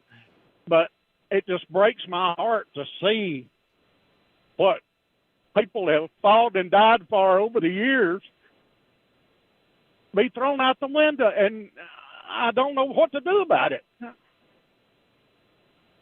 I hear you, Troy. And I wish I did. I'm an old man now. I can't go to a service or anything like that, but it just breaks my heart to see what they went through, and it's just crumbling right before our eyes. I mean, look at New York, Dearborn, Michigan, Chicago, Minneapolis, all of them. It's going out the window as we speak. I mean, and there's no real way to save it. It doesn't feel like we can save it, especially the cities that you listed. I mean, how do we change Dearborn, Michigan? I mean, do you understand the uphill battle that looks like? Exactly. I wish I knew, brother. I wish I knew. I don't know. Me and you both, Troy. I don't know what we're going to do. I mean, I think, and I appreciate the call, and I appreciate your family service and your service, and thank you for sharing that. I mean, everything is going to be downstream from immigration. That's the reality of it. Everything is downstream from immigration. We need to get the mass deportation numbers way up, and then we need to be honest with ourselves. I saw a tweet my friend Aaron sent it to me and said, how much more affordable would life be for normal young Americans if they weren't competing with the rest of the world for resources in our own country against 50 million people who, for all intents and purposes, never belonged here in the first place? You'd have higher wages for Americans, less crowded public spaces, less strain on public resources, less crime, increased access to health care, higher community trust, less traffic, less illegal drugs, increased national security, lower housing costs, better schools, more cultural cohesion, higher patriotism, more accurate census. You'd have political power recentered around American interests. I know it seems weird to say that we need to do that in 2025, but we do. It's all downstream from immigration. All of it. We could fix it if we wanted to. Carol in Lebanon, you're next on Super Talk. What's up, Carol? How are you? Hi, I am great. How are you doing, Chris? I'm good. Thank you for the call. What do you got? Well, I just wanted to say thank you to all of our veterans. I have a family of veterans. My father was in World War II, and I have two brothers who were in the Navy, and my husband was in the Navy. My father, this is the funny story. All of his records were written on paper, and the record place that held them burned to the ground. Oh, man. So he had, medals in his little treasure chest, is what I called it. And he had a Bronze Star. He had marksmanship. He had a bunch of things that he did in the service. And the only real record he had was, number one, his health record so that he could come home after the war. And the second was a was a reprimand because him and one of his buddies took off with the general's Jeep after the war was signed and ended. So that was the only record he had. The only proof he has is that he got some health screenings and he got in trouble. That's hilarious. I love it. Well, thank you for sharing that story, Carol, and I appreciate you calling in. Let's go to Wayne in Nashville. Wayne is a veteran. Thank you for your service, Wayne. What do you got? Oh, I just wanted to say I do some teaching in some of the different high schools. It's amazing the difference that you have between the students at different high schools and how they react to being a veteran or being around veterans, or and the different levels of respect. But what I was going to say is, one of the things I always tell them is, you see that old guy with the cap on that's got all the pins in it, yep, and everything. And I'm not one of those yet, but I always tell myself, when you see one of those guys and he got the hat, it's got all the pins and his rank on it, and he's wearing a jacket, from the Army, the Air Force, whatever branch, Navy. I said, you just remember that old guy, and I'm talking about these guys that are, on up in their 70s and 80s now, that served in Korea, Vietnam, those that are still with us from World War II. And you just think, at one time they looked just like you. Yep. That's what I tell them. And I said, and those guys did things and experienced things that you, in your lifetime, will probably never experience or have to experience, because they did it for you. And they didn't complain. They didn't grumble about it. They just went and did it because they knew it had to be done. And, and I tell myself, always, when you see one of those guys, you tell them how much you appreciate, because that's the reason why you're in school today. It's the reason why you're getting the education you're getting, even though the educations today are subpar compared to what they used to get, because they don't teach history. Yeah.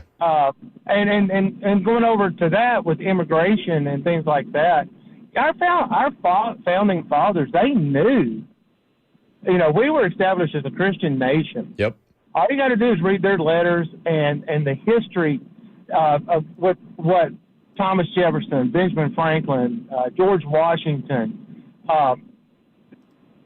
Adams, all those guys, what they wrote, and their references to Christianity and to a creator. And even some of them even wrote, there's some letters, and I don't have them with me now because obviously I'm doing other things, but they wrote about Mohammedanism back then, and they wrote about atheists and stuff, and they were talking about that for people to serve, even though there's no religious test, they made comments in a lot of their letters about, if you let other than Christians lead this country, that we will lose it. Yeah, I mean, Charlie Kirk had made those comments too. Like, the reason that our country's in a crisis is because we're a Christian nation, a Christian form of governance that is no longer ruled by Christians. Well, Obama said we're not a Christian nation, and he never read our history because he didn't care about our history. All he cared about was his thing, what he cared about, and people bought that because they're not being taught that in schools, because we have to have this separation of church and state, which is even nowhere in our Constitution. Thomas Jefferson, who was not present during the writing and ratification of the Constitution because he was overseas as an ambassador, he wrote that letter to the Danbury Baptist Church to assure them that their state was not going to institute a state religion that you had to be a part of in order to serve in public office. Yep. And, and that's not taught. It's not taught anywhere in our public school system. By design, Wayne, by design. Exactly. So, where we are today, and I really feel for the caller you just had. That guy, you know what? I feel him. I you know, and he is frustrated, as many of us are, to be sitting here watching this, and we do feel like our hands are tied. What do? You know, you go out and if you protest, or you write your congressman or whatever, then the next thing you know, you're labeled as an extremist. And stuff. And it goes back to Saul Alinsky and the rules for radicals.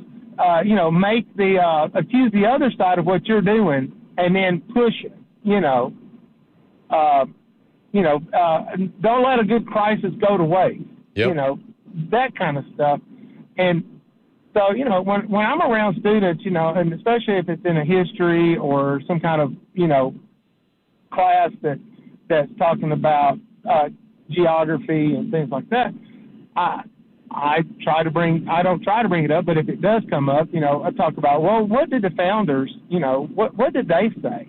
Yeah, you know, and stuff, and maybe, you know, if there's something in the book and it's saying one thing and it's something that I didn't get taught when I was in high school or in junior high or whatever, I try to like say, well, is there a different perspective on this? Because, see, history is only told in the view and the eyes of the writer. And there's a lot of different people wrote a lot of different things over the years and then injected their opinions into what Christianity is the same way. Look at how many different churches we got. Yeah. No, I hear you, Wayne, and I appreciate the call. 615-737-9986 if you want to join the conversation. Yeah, we don't teach the kids enough about American history anymore. And I mean, you look at the places where America was born, and they don't look like America anymore. Massachusetts has actually overtaken New York as the number one state with illegal alien residents. 400,000 illegals have flooded the state. 1 in 18 Massachusetts residents are here illegally. Birthplace of a nation. It's insane. 1 in 18. According to the latest Pew Research Center estimates. Do you think that's low or you think that's high? I bet you they estimated a bit low. This is a state already suffocating under a brutal housing shortage. Numbers land like a thunderclap, says Mass Daily News. Pew's breakdown shows 400,000 illegal aliens living in Massachusetts as of 2023, so you know the numbers are higher now, compared to 825,000 in New York. Adjusted for population, the Bay State doesn't just catch up. It overtakes New York with 33% more illegals per capita, a stunning reversal for a state one-third the size. This is happening everywhere. And it's by design. 1053, Super Talk, 99.7, WTN.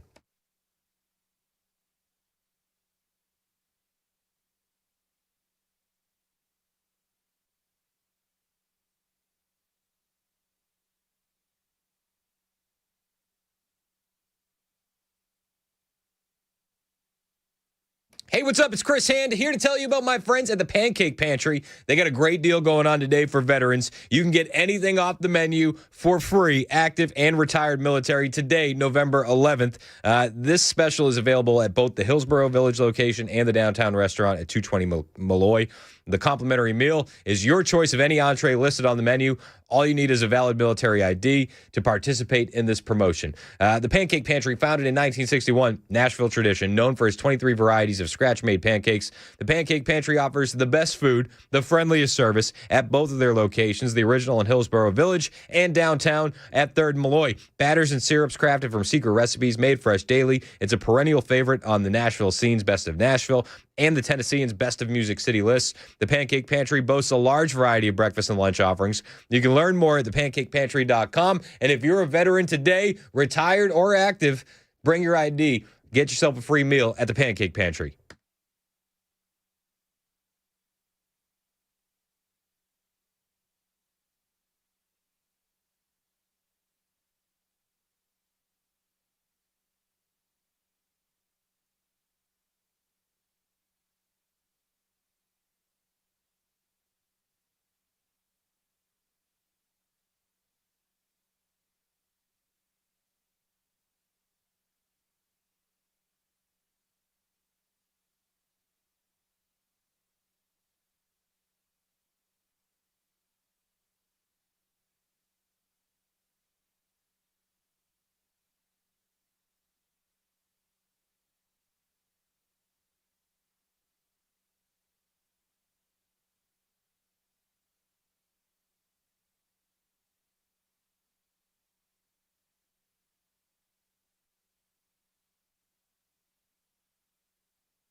So Trump announced today he's federalizing D.C. police to put an end to violent crime in Washington, D.C. Naturally, leftists are losing their mind and completely unhinged. We believe there is a better way to protect us all. One that respects rights to build trust and keep our communities truly safe, and that is fascism-free. Free of what? That is fascism-free. Fascism-free? Fascism-free. Oh, okay, hang on one second. Hey, Brooks, come here. F-A-S-C-I-S-M. Fascism? Correct, fascism. I didn't mean to turn this into an ad for homeschooling versus public schooling, yet here we are. Maybe she should have proofread that.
It's 10:59, Super Talk 99.7 WTN. Hey, how are you? It's Chris Hand. Show's brought to you by Better Water LLC. Water filtration systems, water softeners, betterwater.com. Josh Tifo's in here, Senior Director for Turning Point USA. What's up, Josh? Good to see you. Tifo Tuesdays, one of my favorite things of the week. People love Tifo Tuesdays. So we got a lot to talk about. We're going to talk about UC Berkeley last night. A terror organization attacked a Turning Point event. So as you would expect, we have an event at UC Berkeley, and some of the first photos and videos I see from the event last night, it looks like Fallujah. It looks like a third world conflict. Mostly peaceful Fallujah. Yeah, mostly peaceful. But this is what happens when you look evil in the face. And we sent Rob Schneider and Frank Turek to speak at UC Berkeley. So what are you going to expect? Yes. I mean, there are a lot of very evil people at that school, a lot of very evil people in that area who have a lot of global influence, by the way. And when you send good people to go in there and talk about conservative values, when you send good people to go in there and talk about Jesus, I mean, guess what? Hell's not too happy about it. You know, when I think right-wing extremists, I think Rob Schneider every single time. 110%. The man's out of control. We can't keep letting him get away with it. We'll talk about this and a whole lot more with Josh on the way. It's 11 o'clock. Super Talk 99.7 WTN.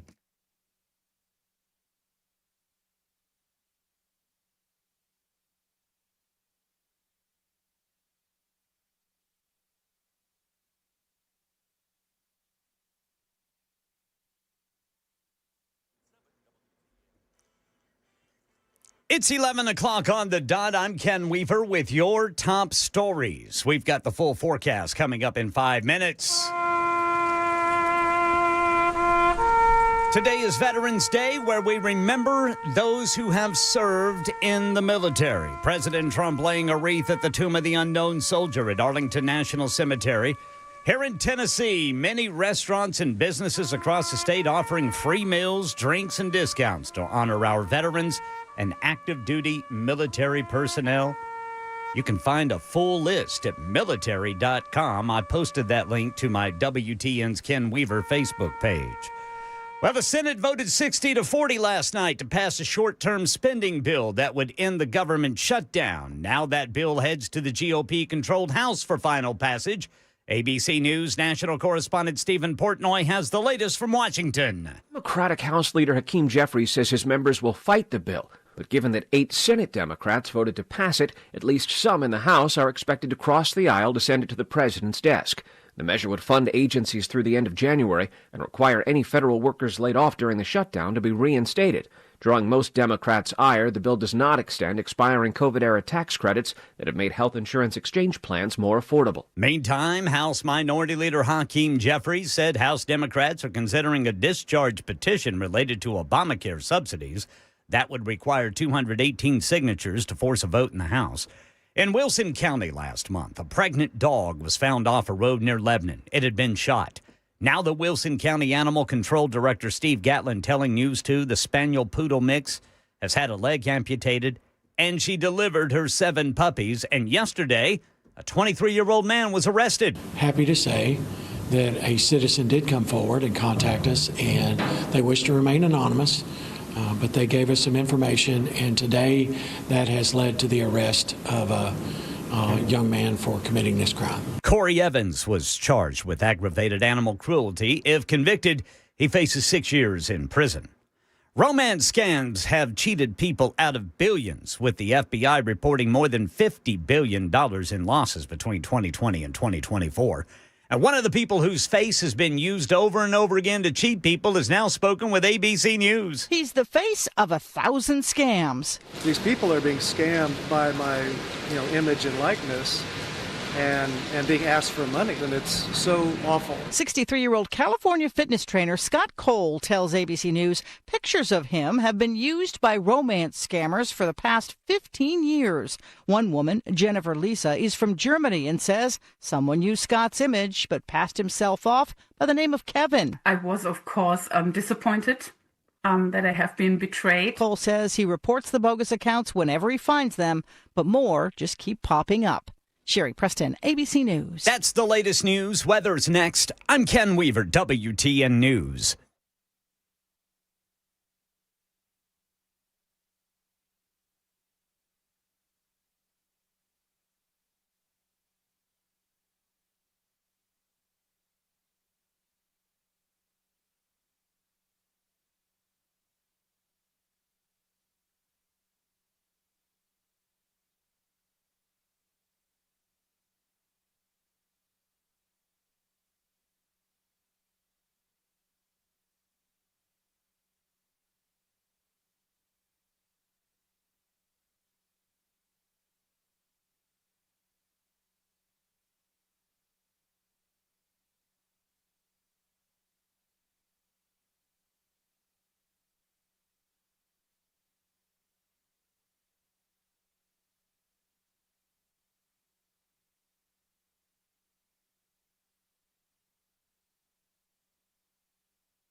It's 11:06, Super Talk 99.7 WTN. My name is Chris Hand. Show's brought to you by Better Water LLC, water filtration systems, water softeners, betterwater.com.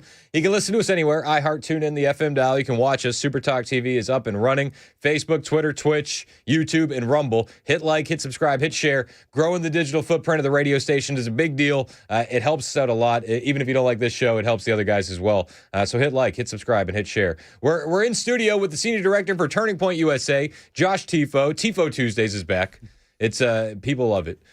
Josh is in studio. What's going on, man? How are you? I'm doing great. Again, it's one of my favorite parts of the week. And we had a big interview last night. I know a lot of your audience has a lot of questions. What do you want to dive into? Well, okay. So we'll get to the interview with Trump and Ingram in a second. First, I want to hear more about what happened at UC Berkeley.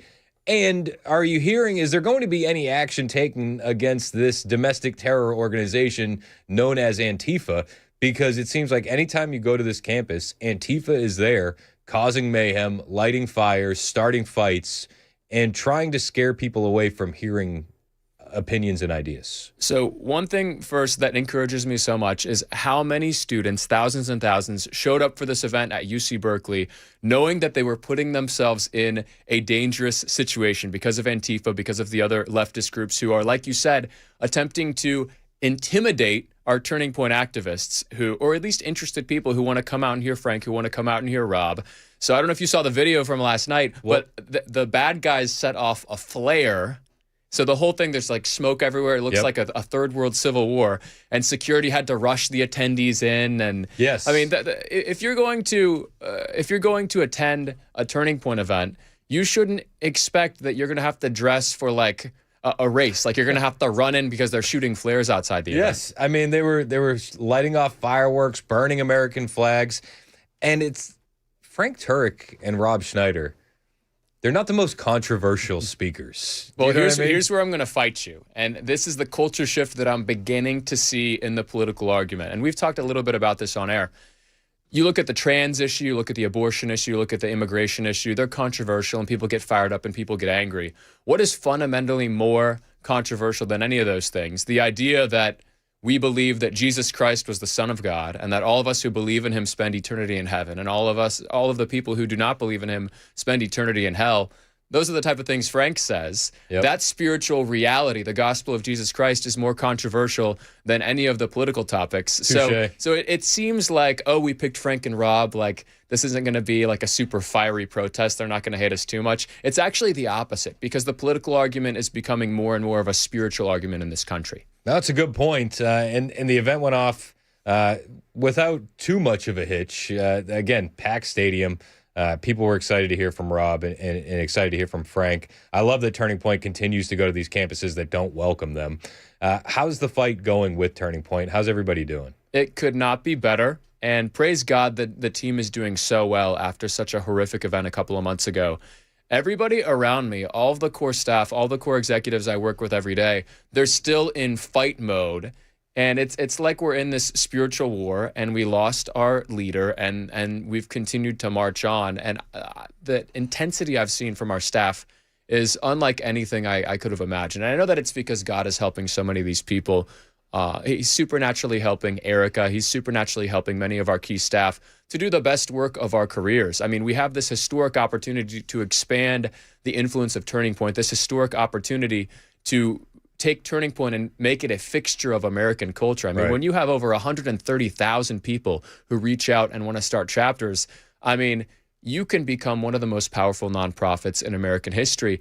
And in order for us to capture that energy and turn it into long-term infrastructure, our team has to rise to the challenge. And as you saw last night, they're rising to the challenge. I mean, Erica and a lot of her team were at the White House with Donald Trump, while a lot of the events team and the field team were over at UC Berkeley trying to make sure everybody safely got into the event.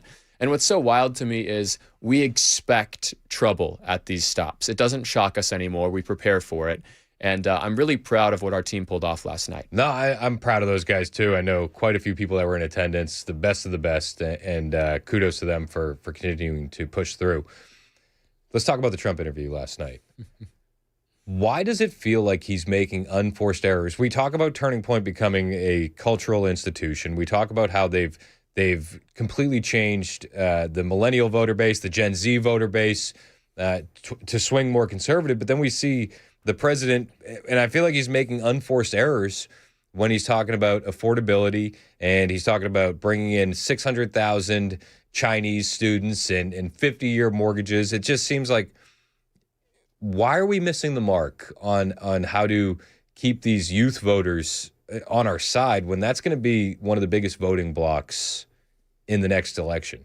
So first, let's tackle what you said about the 600,000 students. I mean, it's pretty safe to say that just about everyone listening here does not want 600,000 Chinese students in our country. I mean, that's kind of a non-starter for a lot of us. Feels like 600,000 Chinese spies. You have to zoom out, though, and look at the moment that Trump is currently leading us through, this AI Cold War that's happening with China. There was a fascinating piece on this actually in the Wall Street Journal this morning. I encourage you to read it. I think it was called The AI Cold War.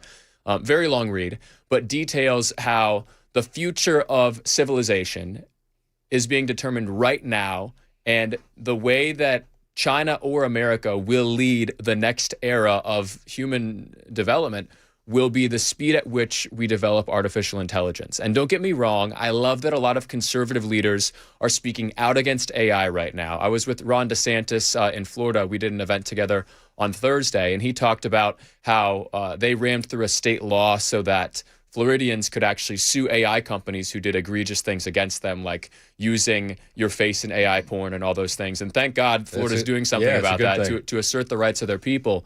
But a lot of people look at the bad things that come with AI development, and they ignore a lot of the good things. It seems to be the default conservative position right now that AI is bad and you should just turn your phone off and put it in a drawer and go outside. And yes, we should spend a lot more time outside. We should spend a lot more time off of our phones. I encourage all of you to read Comfort Crisis by Michael Easter. One of the best book recommendations Charlie ever gave me. Completely changed the way that I view technology.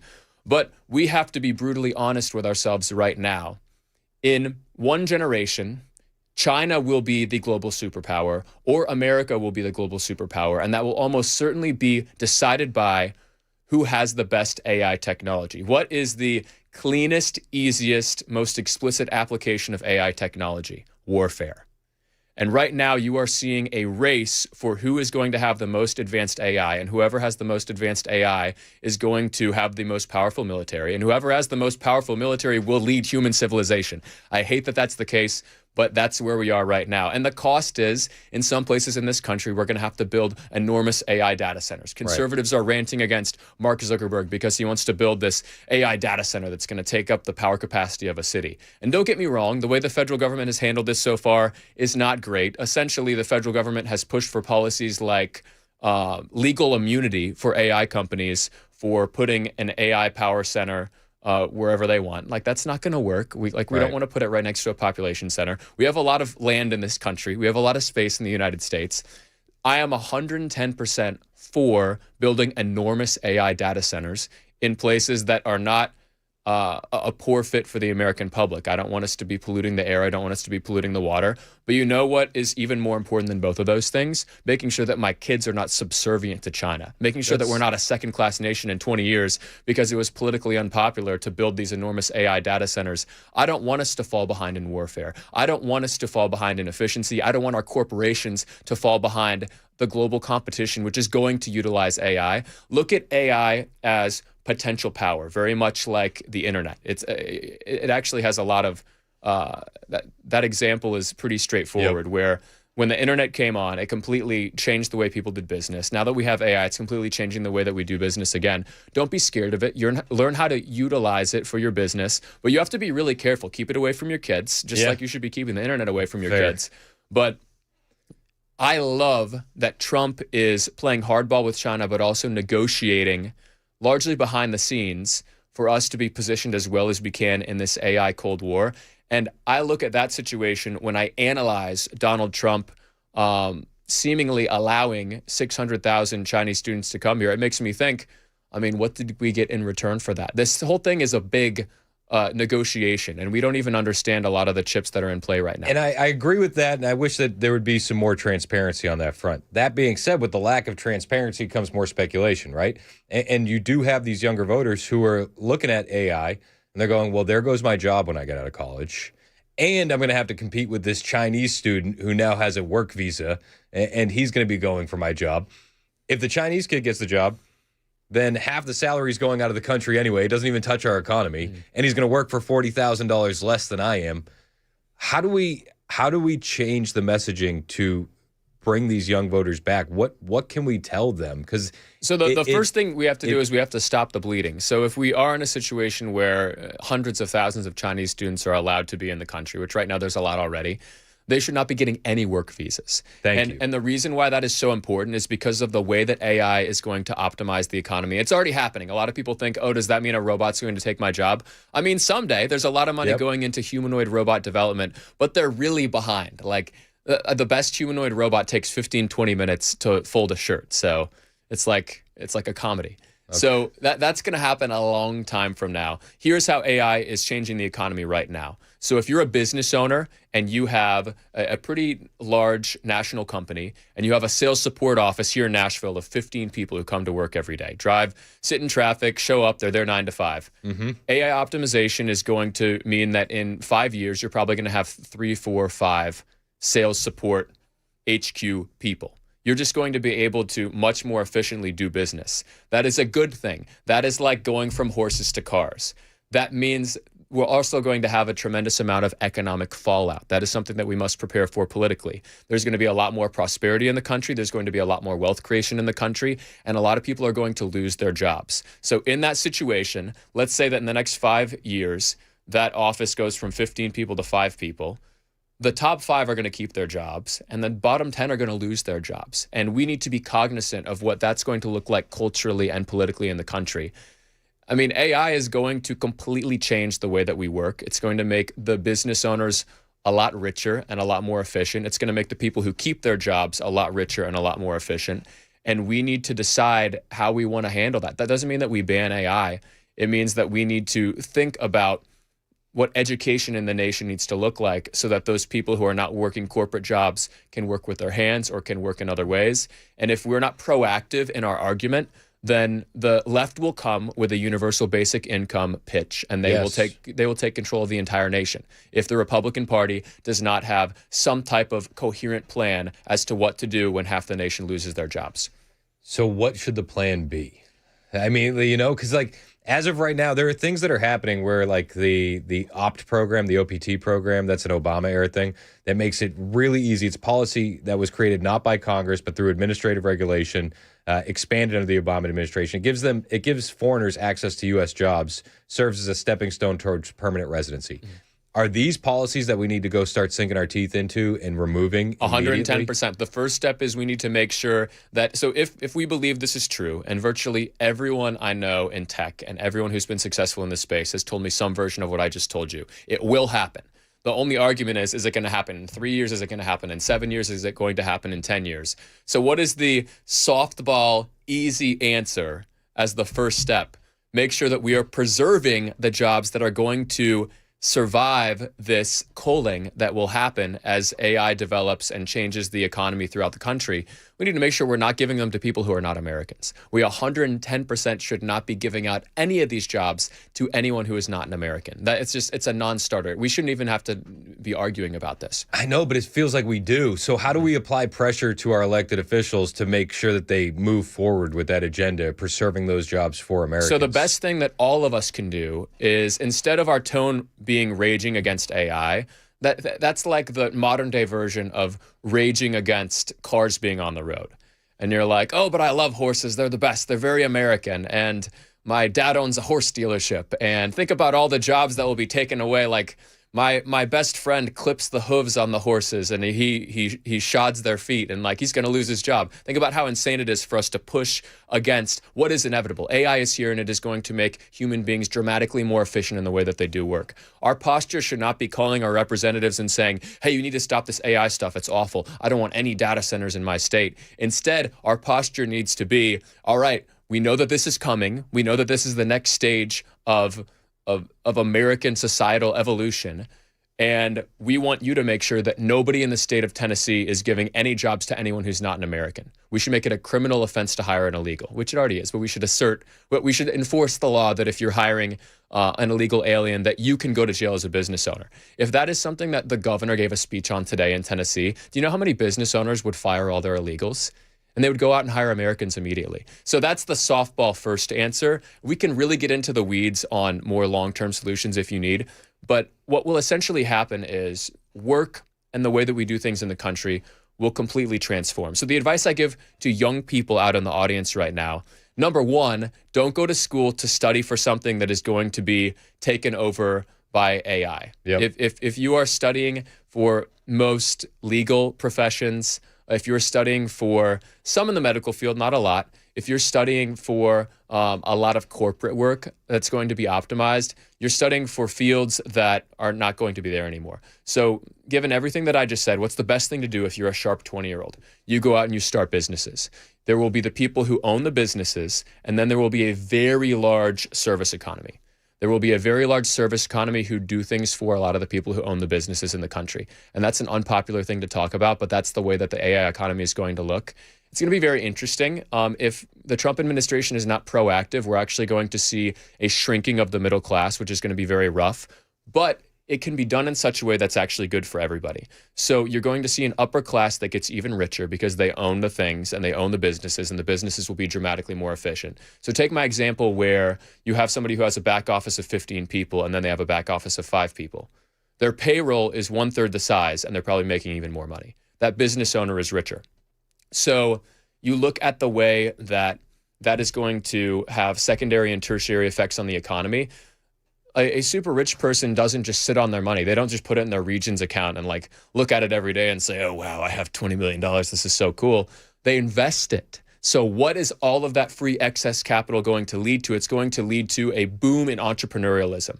So you, as that 20-year-old who want to go out and start a business, not only are you starting a business because you want to be a beneficiary of the AI evolution in the economy, not a victim of it, you also are starting a business in a time where tons of people have free capital. And there are people probably trying to throw their money at young entrepreneurs because they don't want their money sitting around in a bank account.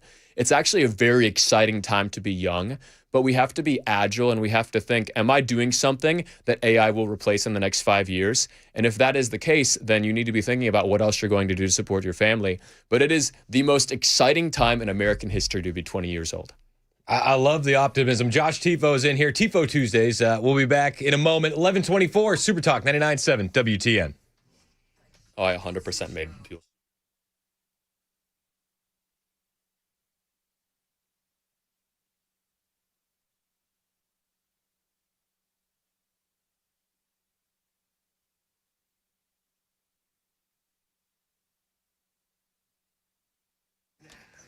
Hey, what's up? It's Chris Hand here from my friends at USS United Structural Systems. Got some questions. Are your floors sagging? Are there cracks showing up in your drywall? Are there doors in your house that just don't shut right?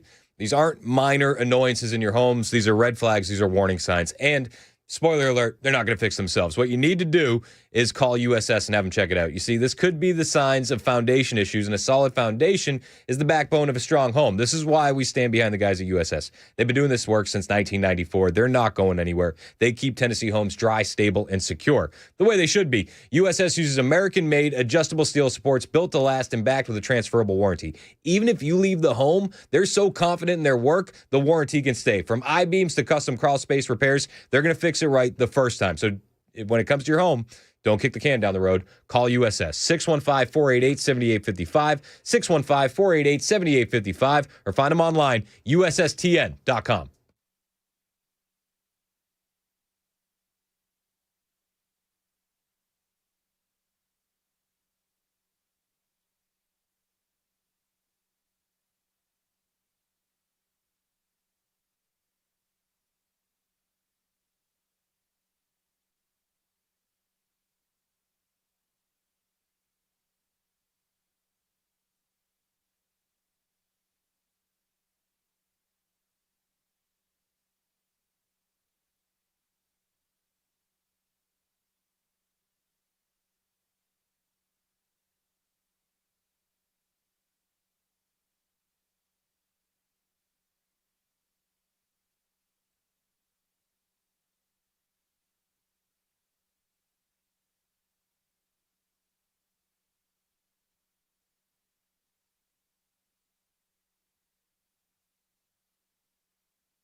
Hermitage got a crash reported 40 westbound there at Stewart's Ferry Pike. And Metro Nashville Public Schools reviewing school start and end times across the district. They want to hear from you. I'll tell you how you can weigh in. Coming up at 11:30 on Super Talk 99.7 WTN. That's Ken Weaver in the newsroom. My name is Chris Hand. Mason Fleming is producing. It's TIFO Tuesdays. That means we have Senior Director of Turning Point USA, Josh TIFO, in here. What's up, Josh? Always having fun. Always having fun. A couple people on the text line saying we're still going to rage against AI. Okay. Yeah, I expected. I thought it was going to be more than a couple people. It wasn't. Well, we got a few. AI is the work of Satan. I mean, the way that you have to look at it is that there were a lot of people who were super mad when cars were replacing horses. And you have to be really aggressive as President of the United States to manage that shift. Teddy Roosevelt actually did a wonderful job of doing this in the Industrial Revolution period. And Trump is essentially our Teddy Roosevelt, making sure that the American people don't get the short end of the stick. Are there lessons from the Industrial Revolution that we can learn from, mistakes that we shouldn't replicate or victories that we should replicate? So the biggest lesson is you need a president of the United States in a time of massive economic upheaval like this who will stand with the American people and stand up to the people who are trying to consolidate wealth in the country. We would be a drastically different country, a dramatically weaker country throughout the 1900s if Teddy Roosevelt was not in a bare knuckle brawl with a lot of the titans of industry, making sure that that shift from farm work to factory work that happened throughout the nation did not occur in such a way that the workers had a subsistence lifestyle. That could have very easily been done in such a way that the people who owned most of the businesses throughout the onset of the Industrial Revolution all got together and decided that there would be a permanent lower class in the country. Essentially, without Teddy Roosevelt, there's a strong argument that you would have never seen the middle class ever even happening in America. That is who Trump is for us in the AI age, which is why at Turning Point Action, we are going absolute scorched earth to make sure that we keep the White House in 2028, because the policy coming from the White House now is very important. The policy coming from the White House in 28 to 32 will probably define the era and define whether or not we have a decent, strong nation for the people in America who work throughout the 21st century. But to get there, we're going to need Gen Z and we're going to need millennials. And they don't want to be part of the nation of renters. They have stuck their nose up at the idea of a 50-year mortgage. And I want to talk with you a little bit more about that on the other side. It's 11:30. This is Super Talk 99.7 WTN. This segment's going to be really good.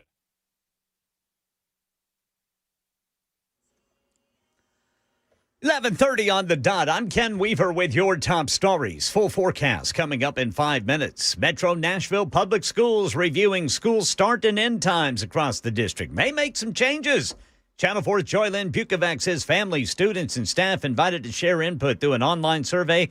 That's going to be open until November 23rd. Phase 1 is already underway right now, which is surveys, small focus groups, and virtual town halls. One is scheduled for tomorrow, November 12th from noon until 1. The next is Tuesday, November 18th from 5 until 6 o'clock in the evening. MNPS says that they'll keep sharing what they're learning with updates. So far, they've already received over 10,000 surveyed responses. Some parents tell us that they were eager to weigh in on this. This is the first time in over a decade Metro Schools is reviewing start and end times. Yeah, you can go to mnps.org for details and to make your voice heard. In our nation's capital, the U.S. Senate's passed a funding bill that's poised to end the government shutdown. The House expected to vote this afternoon. ABC's Jay O'Brien speaking to the people whose SNAP food benefits were cut off. Even with an end to this record-breaking shutdown in sight, food banks across the country say they're seeing a surge in demand with lines wrapping around the block. Organizers in Seattle warning the effects of the shutdown will linger even after the government is ultimately funded, as those 42 million Americans relying on SNAP federal food assistance and the 1.4 million federal workers who've been going unpaid for weeks start to get back on their feet. That's the latest news. Weather's next. I'm Ken Weaver, WTN News.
It's 11:36, Super Talk 99.7 WTN. I'm Chris Ann. The show is brought to you by Better Water LLC. Water filtration systems, water softeners, betterwater.com. You can listen to us anywhere, iHeart, TuneIn, the FM dial. You can watch us, Super Talk TV, Facebook, Twitter, Twitch, YouTube, and Rumble. Hit like and subscribe. Josh Tifo's in here, Tifo Tuesdays.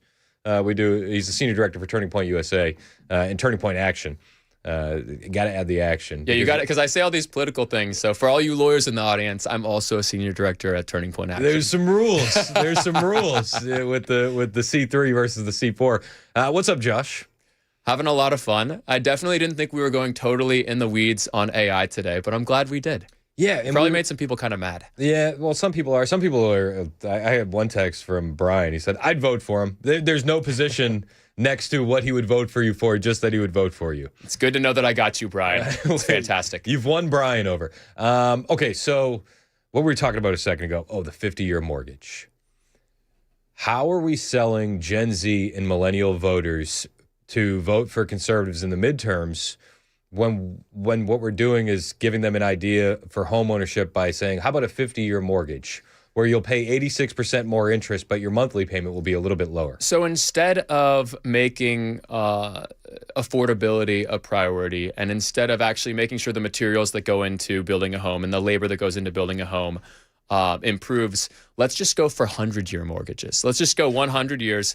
And because the federal government's kind of nefarious when it comes to these things sometimes, let's also make it so that when you sign it, your descendants are financially responsible for it too. Let's just go all in. That's perfect. Yeah, let's jump the shark. So the reality is, and I love that we're talking about this because it was one of the issues Charlie, one of my best friends, was so passionate about.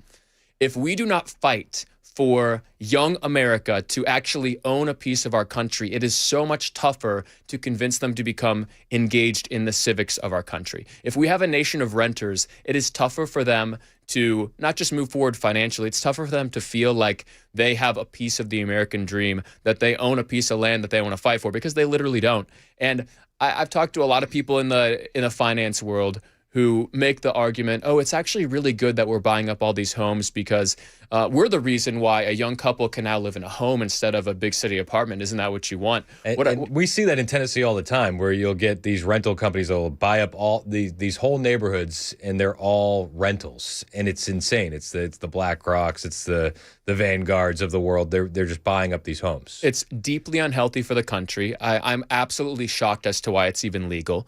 It's the job of the federal government and the state government to defend the rights and the well-being of the American people. And I'm honestly shocked that it's legal to do that. And I'll take it a step further. I mean, there are actually a lot of foreign powers who buy a lot of real estate.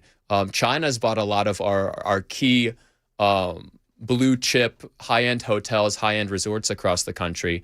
I think that the government needs to get more involved in making sure that bad actors are not buying real estate for nefarious purposes. But anyways, I don't want to go on a sidebar there. We saw a historic shift in the way that Gen Z voted in 2024. And they voted because Donald Trump and Charlie Kirk secondarily pitched them on a future that is very different than what they have now. So right now, the American dream is not achievable for most young Americans. And it drives me crazy when baby boomers tell Gen Z kids or millennials some version of, oh, well, I worked 2 jobs when I was in college and I paid off all of it. And my wife and our 2 kids, we lived in our own home on 2 acres when I was 23 years old because I worked hard. I'm so glad you worked hard. Could you have done it if all that was 7 times more money? Yes, like thank you. Maybe some of you could have, but you probably could not. So the nihilism that you see from Gen Z is a result of the lack of affordability for basic things that are part of the American dream, part of that American contract that we used to have from generation to generation. And you get a pushback from Gen Z and millennials that look at the baby boomers and go, you guys fell asleep at the wheel with this country. A lot of the problems that we have in this country are because the baby boomer generation wasn't paying attention. So to then turn around and say, pick yourself up by your bootstraps, it feels kind of like a slap in the face. So I'm actually going to take it a step further. The reason why we have economic policy that is so bad for young America is actually because the baby boomers who controlled a lot of the businesses, who controlled a lot of the wealth, and thus exerted most of the political and financial pressure on our political class, they wanted economic policies that were good for them, that were good for their stocks they had, that they were holding on to. They wanted economic policies that were going to increase home values because they already owned homes. Right. And that's what we saw time and time and time again over the past few decades. So what I'm saying is it's on purpose. The people giving money to the federal politicians were largely baby boomers who were holding tremendous amounts of wealth. They wanted their assets to appreciate. And a lot of these people, they couldn't care less as to what that meant for the future of the country. So our nation racked up debt. Housing prices continued to go through the roof. And then you add to that the interest rate situation. And you have to be a really, really impressive 20-something to be able to buy a home in this country. Or be on OnlyFans. It seems like those are your options. Yeah, and unfortunately, a lot of people judge Gen Z as if like they're not working hard enough. That's absolutely insane. Compare the situation they're in to the situation even millennials were in. I mean, it was a lot easier for me when I was in my early 20s than it is for people in their early 20s today. The solution there is not 50-year mortgages. The solution is both federally and also with regard to state policy. We need to aggressively incentivize home builders to build more homes. And I know that will make other people mad. And I was with a young lady the other day at one of my events who was talking about how a home builder bought up some land and she didn't have enough land for her cattle and they had to sell the cattle farm. There are sad situations like that. And we should do everything we can to protect family farms, especially in places like Tennessee, where that's a bedrock of our state and of our culture. To me, what's worse is a generation in this country who abandons the American dream, who abandons the conservative movement because they were sold a bill of goods that we could not deliver on. And even though they worked 2 jobs, even though they worked 70 hours a week, they couldn't get out of an apartment for 8 years. You need to increase housing supply if you want us to not have a nation of renters. So here's what I'm very scared of. Turning Point USA is working very hard to prevent this from happening, and we're making progress, but we also need help federally. We need help from the White House. We need help from red states. Here's what I'm concerned will happen if we do not get the job done. We all just saw what happened in New York City with Mamdani. That was their socialist moment. There were enough people who didn't own things, who felt that they had been left out of this golden age of America, that they wanted to vote for somebody who was an insurgent, vote for somebody who was going to completely flip over the table and change the way that the economy looks in America. So if that's how things are looking in New York in 2025, how do you think the nation is going to feel when AI optimizes the economy to such an extent that we have half as many jobs? If we don't do something aggressive to increase the affordability of homes, which really means we have to drastically increase the supply of homes. And then we also have to do other things that are just a Band-Aid, like making sure that BlackRock and companies like that can't just buy them up and create a nation of renters. If we cannot recreate the possibility of the American dream for most of Gen Z, they will be susceptible to that National Socialist movement, and we could lose our entire country in one election cycle. How much of this is also illegal immigration and immigrants coming into the country and taking up that supply? And that's a lot of it. I mean, there's no reason why anybody who is an illegal immigrant should still be in the country. And I love the posture that Trump has taken and that ICE has taken, and I love the progress that we're making. But given everything that we talked about, not just about housing supply, but everything that we talked about AI optimization throughout the economy, the best thing for Americans is for every single illegal immigrant in the United States of America to either self-deport or be forcibly deported. And to me, it's a non-negotiable fact. And there are probably people sending you messages now, oh, that's so hateful, that's so evil. My friend's an illegal immigrant. I think that's the most fair thing that we can do. To go on a case-by-case basis seems just unfair. Like somebody's going to get left behind or going to get deported that probably should have been allowed to stay. I think the most fair thing to do is remove every single illegal alien. And also, we need to relook at the way that we do immigration in this country legally. How much is too much? So in the past, there have been, and it always ebbs and flows and changes. And through different eras, sometimes it's great to have a ton of legal immigration. Sometimes you should have some. Sometimes you should have almost none. So if we're in agreement that AI is going to dramatically optimize the economy and that soon we will have tens of millions of Americans who lose their jobs because of that, do you think it's a good idea or a bad idea to add more people to that equation? Exactly. The only reason why anybody should be able to legally immigrate in the country, given the situation, unless there's some type of important familial reason, like a husband who is married to his wife and he has an important job, whatever it may be, we don't need to get into the weeds. Other than important familial reasons, you should be so impressive that the United States of America wants you to become a citizen. It makes me think of what some second and third world countries do to try to get into the Olympics. They actually will offer citizenship and money and everything to people to bring them over from other countries because they want a shot at a gold medal. So I want to create a future where everyone in the world wakes up in the morning as a little kid and says, maybe I can become good enough at what I do, impressive enough at what I do, that I can become an American someday. I want becoming an American to feel like being on the New York Yankees or the LA Dodgers. It should. We should not be taking people into this country unless they dramatically increase the quality of life for the other people in this country, the existing Americans. And I think that's a culture that we can build together. So with the government shutdown coming to a close, I feel like one of the conversations that's going to wind down shouldn't, and that's nuking the filibuster. Where are you at on nuking the filibuster? I am completely shocked that we have not done it already. Completely Why shocked. haven't we? And it seems like the window of opportunity is closing in this Trump administration. I mean, with some of the unforced errors, do we lose control in the midterms? Do we lose control of the House and the Senate? And if that's a possibility, why would we not make it harder for the Democrats by implementing voter ID nationwide, scrapping mail-in ballots? Why does it seem like so many senators on the conservative side are sitting on their hands when it comes to this? There are a lot of senators who look at this as an honor thing, which to me is kind of crazy. Like we're in this civilizational battle as to whether or not America is going to stay a free nation or become a socialist nation. Right. And we're worried about honor and tradition. I mean, some silly tradition matters so little to me compared to the welfare of the American people. And a tradition that's not in the Constitution. I find it completely insane that we have not done it already. Completely insane. And it shows that a lot of these senators care more about their historical honor than they care about the American people. Are they torn between donors and voters? I don't even think it's that. I think they don't want to be the ones who broke the tradition. The Senate's very tradition heavy. That tradition heavy? Where they'd be willing to watch America circle the drain? I mean, these people don't have the sense of urgency that you have, that I have, that Donald Trump has. That's the reality. There are some amazing senators who have tremendous voting records like the Marsha Blackburns of the world. But, I mean, a lot of these people, they kind of just go wherever the wind blows. They want to get invited to the parties. They want to sit on the boards of the big corporations after their Senate term. And rocking the boat is not how you get that done. Is there a way that we can create a sense of urgency for those senators? Yeah, if there's enough people in their states who demand that they do it. So that's 100% what you do. Picking up the phone and Yeah, just picking up the phone. If like thousands of people are calling them every week saying, you must do this if you care about me as a voter, if you care about the American people, then they would. I mean, if you believe that you don't have a great senator and that this senator goes wherever the wind blows, then, I mean, you just have to be the stronger wind. You got to be the stronger wind than the lobbyist. We don't have that problem in Tennessee. I like our senators, but a lot of these other red states, they've got some problems.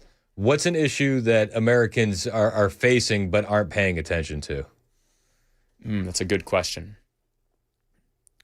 The biggest thing that everyday Americans are not paying attention to that they need to more is household debt. Household debt is completely crushing our nation. It's crushing our culture. It's the reason why a lot of people cite this as to why they're not getting married, as to why they're not having kids.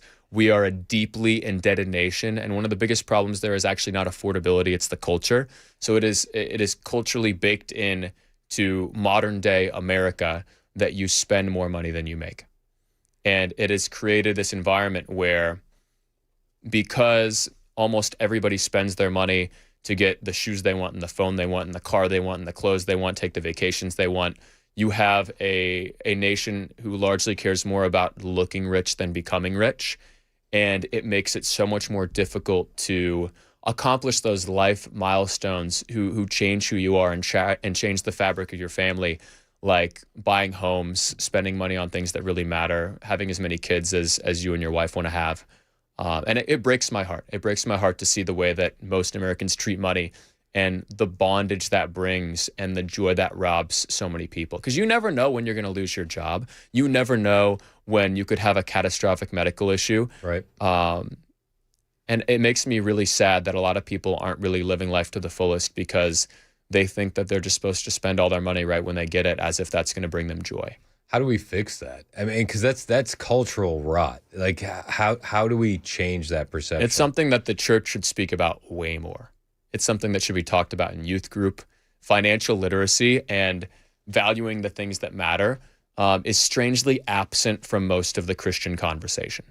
Pastors are very happy to talk about tithing to the church sometimes, and they should. That's a very important thing to do. But they should also be talking about why we value the things that we do.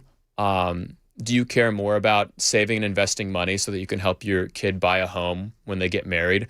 Or do you care more about going on a nice vacation to Cabo and posting it on Instagram? I mean, the way that we spend our money is a reflection of what we care about. And to your point, that is cultural rot. I would love to see the church become a lot more vocal in teaching young people to care about experiences more than things and people more than both of those. Amen. Josh Tifo, how can we keep up with you on social media? At Josh Tifo, THIFAULT. That's at Josh Tifo, THIFAULT on everything. Josh is one of the best, senior director for Turning Point USA. He's in here every Tuesday. It's 11:52. This is Super Talk 99.7 WTN.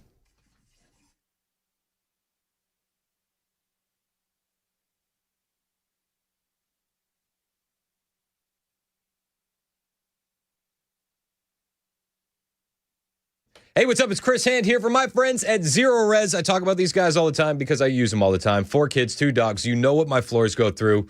It's a war zone. We got family coming over for Thanksgiving, and we need to clean the carpets. You might be in the same spot. If you don't think you are, spoiler alert, your carpets are gross. I'm the only guy that loves you enough to tell you this, but I'm telling you the truth. Your carpets are gross. So call the guys that do the Maha of carpet cleaning, Zero Res. They use their exclusive ZR water, no soap, no harsh chemicals, no residue, which means your carpets and upholstery aren't just going to look insanely clean. They're going to stay clean longer. Then you can have all the family over. They don't have to take their shoes off. You don't have to stress. $45 any room. Call Zero Res today. It's not just carpets. They do air ducts, tile, rugs, upholstery, the works. 615-535-9376. That's 615-535-9376. 98% on Facebook recommendations. Over 4,500 stellar Google reviews. You're not going to go wrong with Zero Res. Book online, ZeroResNashville.com.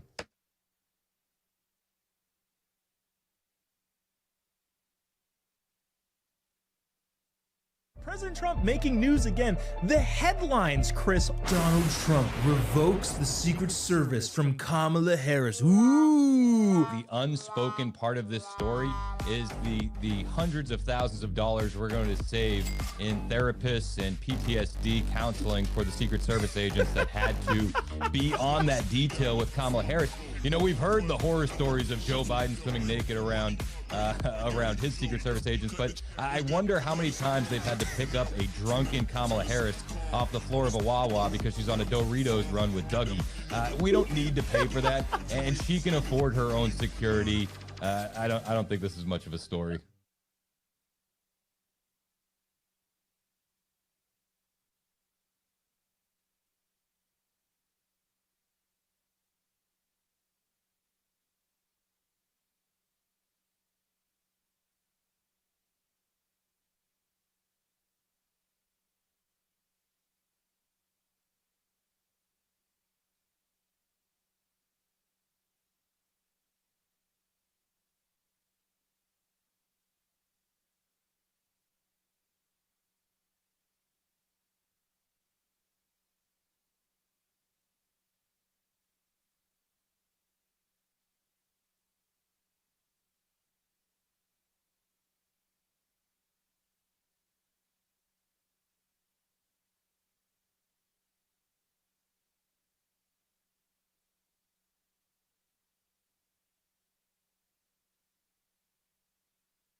It's 11:57, Super Talk 99.7 WTN. Hey, how are you? It's Chris Hand. Show's brought to you by Better Water LLC, water filtration systems, water softeners, betterwater.com. Chad's in studio. Mason's producing. Ken's in the newsroom. What's up, Chad? What's that in, brother? What are you thinking about today? What stories have come across your desk that you're saying this is a big one? What stories have come across my desk? The economy is obviously a big story. Man, I'm hearing it more and more every day from a lot of people, from the young and never the old. I mean, so there's some things on the economy that you can point to and say Trump is doing well. The reshoring manufacturing takes a while to see the fruit from that. The gas prices coming down, the oil production, it's going to take a second to see the fruit from that. But there's other stuff that you can look at and be like, dude, this is an unforced error. The 50-year mortgage is an unforced error. Oh, God, that is just insane. So wait, you want me to pay the banks longer and I don't have my home ever? The average person who buys a home now is 40 years old. So you'd be 90? Be 90. 90. Old enough to run for Senate in some states. So no, and his biggest error right now is telling everybody this is a hoax. It's what Biden did. Biden said, oh, nothing that they can see here. This is transitory. You guys are over. Stop telling people how they feel when they go to their bank account and they go, well, that was really expensive.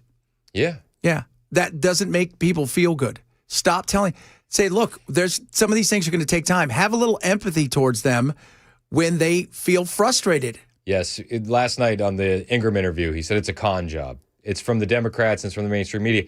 And listen, I understand portions of that. Yeah.